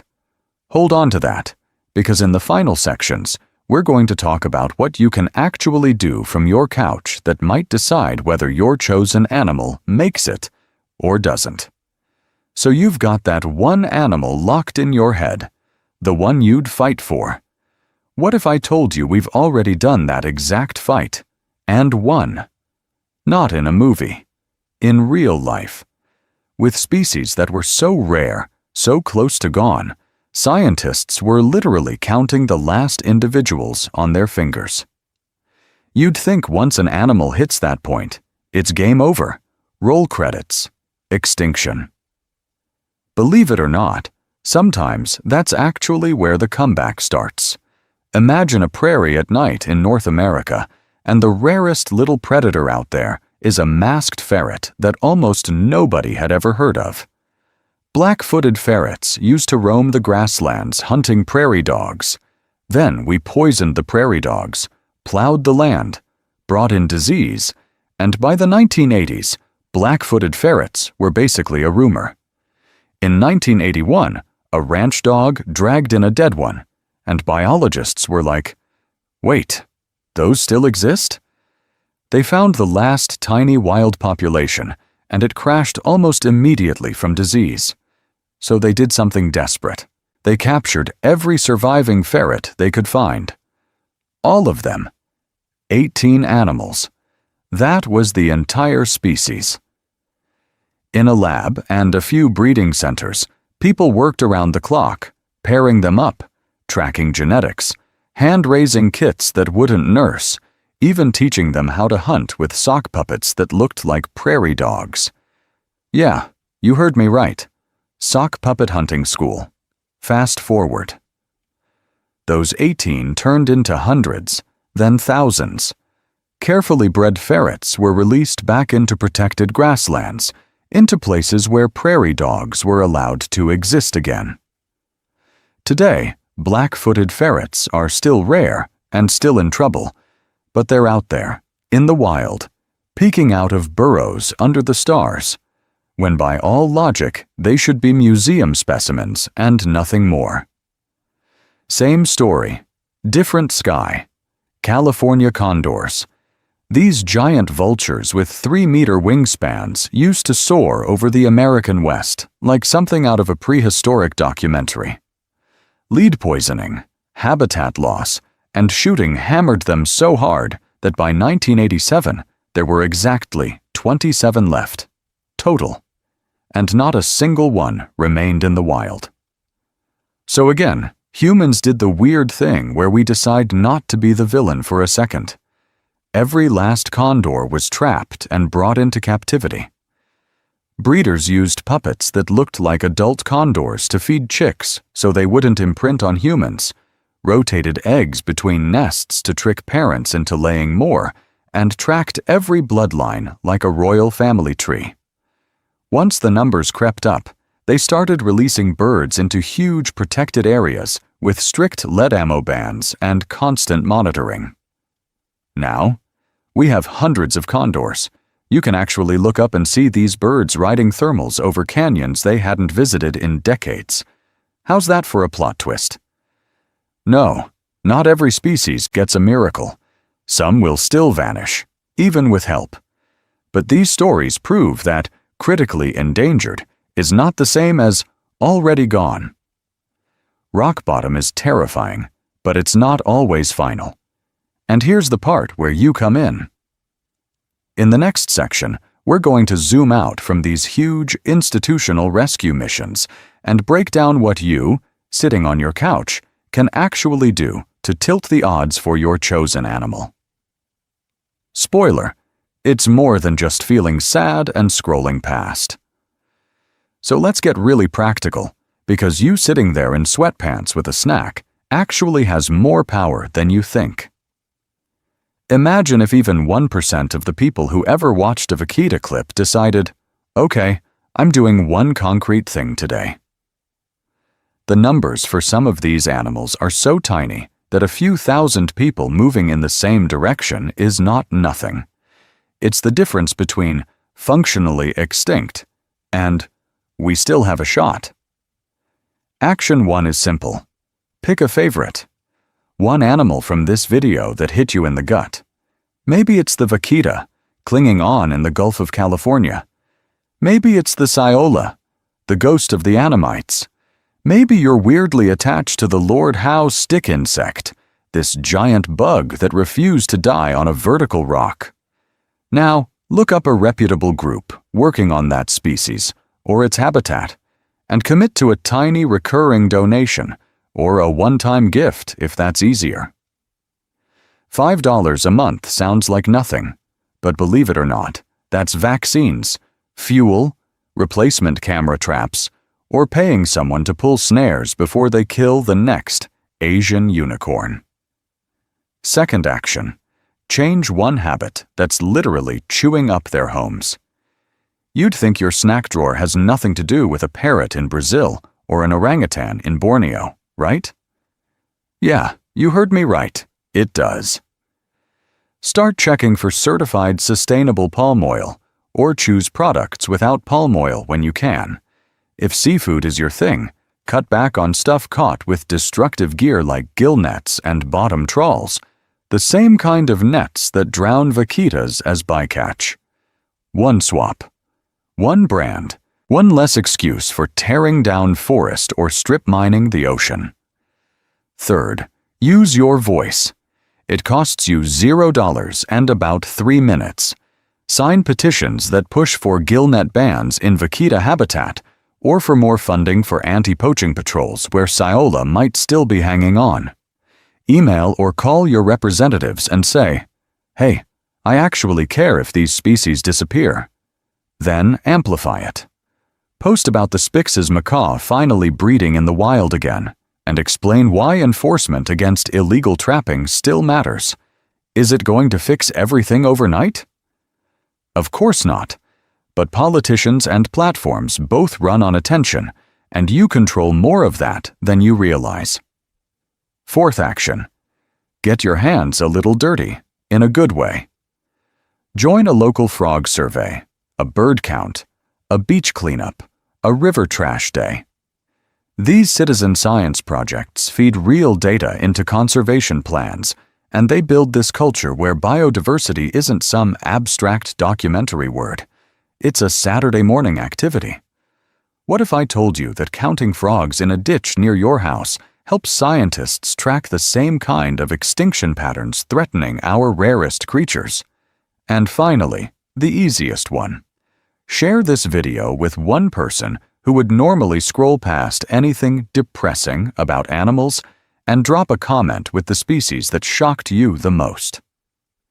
That simple move pushes extinction stories into more feeds, tells the algorithm we actually care about living things, and keeps these names, vaquita, Saola, big eye sand tiger shark, circulating instead of fading into trivia. Because in the next part, we're going to talk about what happens if we don't, and why that future looks a lot closer than you think. So if that future is closer than you think, it's pretty normal to feel like, what am I supposed to do about a planet-scale crisis from my couch? You're hearing words like mass extinction, climate change, industrial fishing, and it starts to sound so big and so mechanical that one person's choices feel like throwing a pebble at a freight train. You'd think that if governments, billion-dollar companies, and giant fishing fleets are driving this, then you, skipping a plastic bag or signing a petition, is basically nothing, right? Believe it or not, that's kind of the trap. Because the whole system is built out of what millions of nothings decide to buy, to vote for, to post, and to tolerate. Here's how this actually scales. One person boycotting a product? Invisible.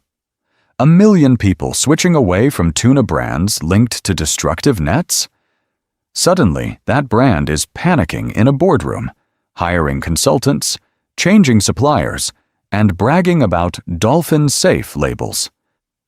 Consumer pressure shifts corporate behavior because companies are really just allergic to losing money.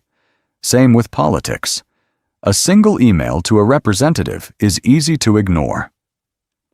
10,000 from people in their district, all saying, "Protect this reef, ban these gillnets, fund this reserve." And now it's a talking point, a committee meeting, a vote. Public opinion is basically the ocean their careers swim in. When it moves, they move. And we've seen this work. When public outrage grew over pesticides wiping out bees and other insects, countries started banning the worst chemicals. Sea turtle deaths from certain fishing gear got so bad that campaigns pushed for turtle excluder devices, and laws followed.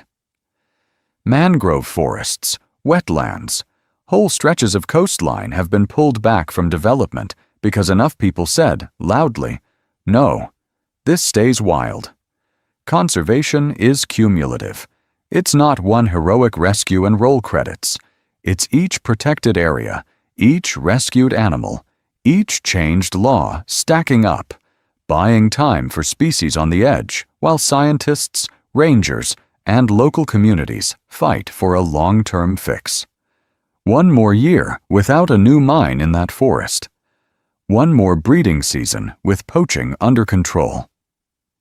Those years add up. Pattern interrupt for you. Imagine the Amur leopard again, that ghost cat with fewer individuals than kids in a small school. In one future, Poaching stays profitable. Forests stay fragmented. We shrug and scroll, and the last trail cam photo becomes its obituary. In another, habitat corridors get funded, demand for its fur finally crashes, and a kid in 2100 sees one on a live camera and thinks, wow, they almost lost this. Same with the kakapo, that rare, chunky, flightless parrot. In the silent future, its carefully managed islands flood, funding dries up, and those individually named birds become a list in a field guide. Or, guys, one of the absolute best things you can do is help keep pressure on leaders and brands so the money keeps flowing. The islands stay predator-free, and some future ranger has to learn a whole new generation of kakapo names. What if I told you that in the next part, we're going to break down exactly which levers you can pull from where you are? Money? Time? Voice? And which ones actually move the needle for animals like these? So we've met the levers you can pull. But let's zoom out for a second, because imagine hitting pause on this video and trying to list every single animal we've just talked about. Could you do it? Big cats, rhinos, apes, parrots, porpoises, sharks, frogs, even that ghost of the mountains, the saola. It's a whole planet's worth of evolution squeezed into 25 names.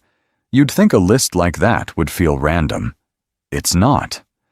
From the Amur leopard pacing through the last scraps of forest, to Javan rhinos boxed into one national park, to vaquitas dodging invisible walls of gill nets, they're all getting hammered by the same handful of problems. Habitat ripped apart, bodies and body parts sold off, invasive species let loose, and a climate that's heating and acidifying faster than they can adapt. Believe it or not, the pattern holds whether you're talking about a deep-sea shark almost no one has ever seen, or a bright blue Spix's macaw that used to flash across Brazilian skies. Small, isolated populations get trapped. A disease hits, a storm rolls through, a new mine opens up, and that tiny number suddenly isn't enough to bounce back. It's like trying to rebuild a library after someone burns all but 3 books. Some of the numbers we've hit are honestly ridiculous. Fewer vaquitas than people in a carpool van.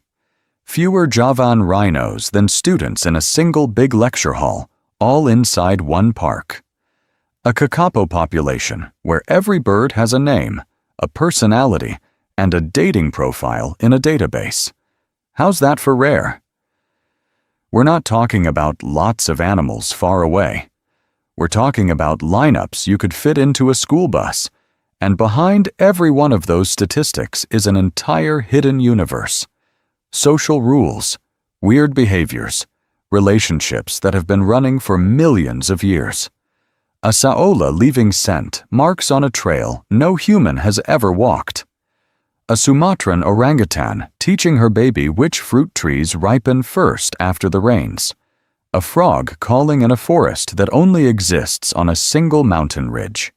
When a species goes, that whole movie just stops. No reruns. No reboot. What if I told you that just knowing their names already changes the story? Most people will go their whole lives never hearing vaquita or saola, or even realizing there's a shark out there we've seen fewer than 10 times. You, on the other hand, can't unknow this now. Yeah, you heard me right. You're officially part of what happens next. So this isn't just trivia. It's a handoff. These 25 animals are on the edge, and we've walked through how they got here. In the next part, we're going to turn that into a checklist you can actually use from your couch, your classroom, your job. Money, time, voice. Which ones matter most? Which ones move fastest? And which ones quietly decide whether these names end up in a field guide or an obituary? So here's where this video gets uncomfortable. Right now, we're balanced on a knife edge between making an obituary and starting a rescue plan. These animals are not just history yet. They're more like a heartbeat you can barely hear unless you really lean in. Imagine you're watching this again in 10 years. Is this playlist basically a digital museum of things we lost, or a receipt of the moment you decided to do something? You'd think that line would be decided by governments, billionaires, big NGOs. And yeah, they matter. But the truth is way messier and way closer to your own screen. So here's my challenge to you, not to people in general, I mean you specifically. Pick one animal from this video that hit you in the gut. The vaquita with maybe 13 left. The saola that might already be gone, ghosting us from the Annamites. The Spix's macaw trying to claw its way back into the wild. Don't pick all 25. Pick one. Name it. Now take one concrete step for that creature today. Not tomorrow. Not someday when life is less crazy. Today. That could be a small donation to a group actually working on it, not just posting sad photos. It could be sharing a solid article instead of another meme, so the next time someone hears vaquita, they don't think it's a coffee drink. It might be changing one purchase, like avoiding seafood from gillnet-heavy fisheries, or refusing products that drive deforestation, or backing a local policy, even if it's as boring sounding as bycatch regulation. Because, believe it or not, that's the stuff that decides who lives and who disappears. Guys, one of the absolute best things you can do is make your choice public. Drop a comment with the species you're choosing and what you're actually going to do. Kakapo, $5 donation. Amur leopard, sharing this to my class. Lord Howe stick insect, switching one product. Tiny, specific, kind of unglamorous. But when you scroll down and see a wall of those commitments, it stops feeling like a funeral and starts looking like a team. And here's the wild part. Even if some of the animals on this list don't make it, the actions you take because of them don't vanish with them. Money that went to protect vaquitas also shields sea turtles and sharks. Forest kept standing for orangutans, shelters, birds, insects, plants we didn't even have time to mention. What if I told you an animal you'll never see could be the reason a whole ecosystem survives? So if you want the algorithm to push more of this, and not just let these stories sink without a trace, like this video, hit subscribe, and share it with one person who'd actually watch to the end. Because speaking of the end, in the next part, we're going to turn that one tiny action you picked into something a lot bigger than you're expecting. Because here's the twist. That one tiny action you picked. In 2050, that might be the thing you talk about when some kid looks up at you and asks, "Wait, what was a vaquita?" Imagine that moment. You're sitting with your kid, or your niece, or some younger friend who's only ever known this world we're still building. On a screen in front of you is an Amur leopard, or a kakapo doing its awkward little shuffle, or a grainy clip of the saola, that almost mythical forest creature. And you have to decide which version of the story you tell. In one future, your answer hurts. You'd think we'd never let something that rare vanish. But we did. The vaquita only exists in old underwater footage and dusty museum specimens. The kakapo is a funny, flightless parrot you can only meet in a book. The Amur leopard is a name on a red list page and a skull in a drawer. You scroll through videos of animals that are gone and try to explain to someone who wasn't there why we kept saying later until there was no later left. But there's another version. Believe it or not, it is still on the table. Same kid, same question, same clip of those last vaquitas in the Gulf of California, and you say, "We almost lost them. We got down to a handful." Yeah, you heard me right. A classroom's worth of porpoises left in the whole ocean. And then, people actually did something. You talk about gill nets banned for real, governments enforcing the rules, Local fishers backed so they didn't have to choose between feeding their families and saving a species. You pull up live footage of a kakapo nesting with a chick that exists because rangers camped on islands, checked every egg, and the rest of us kept caring long after the headlines moved on. You show an Amur leopard padding through a snowy forest that still has trees because someone voted, donated, spoke up at the right time. How's that for a plot twist? The gap between those two futures isn't magic. It's not fate. It's choices. Laws that either protect forests or cut them down. Companies that either clean up their supply chains or pretend not to see.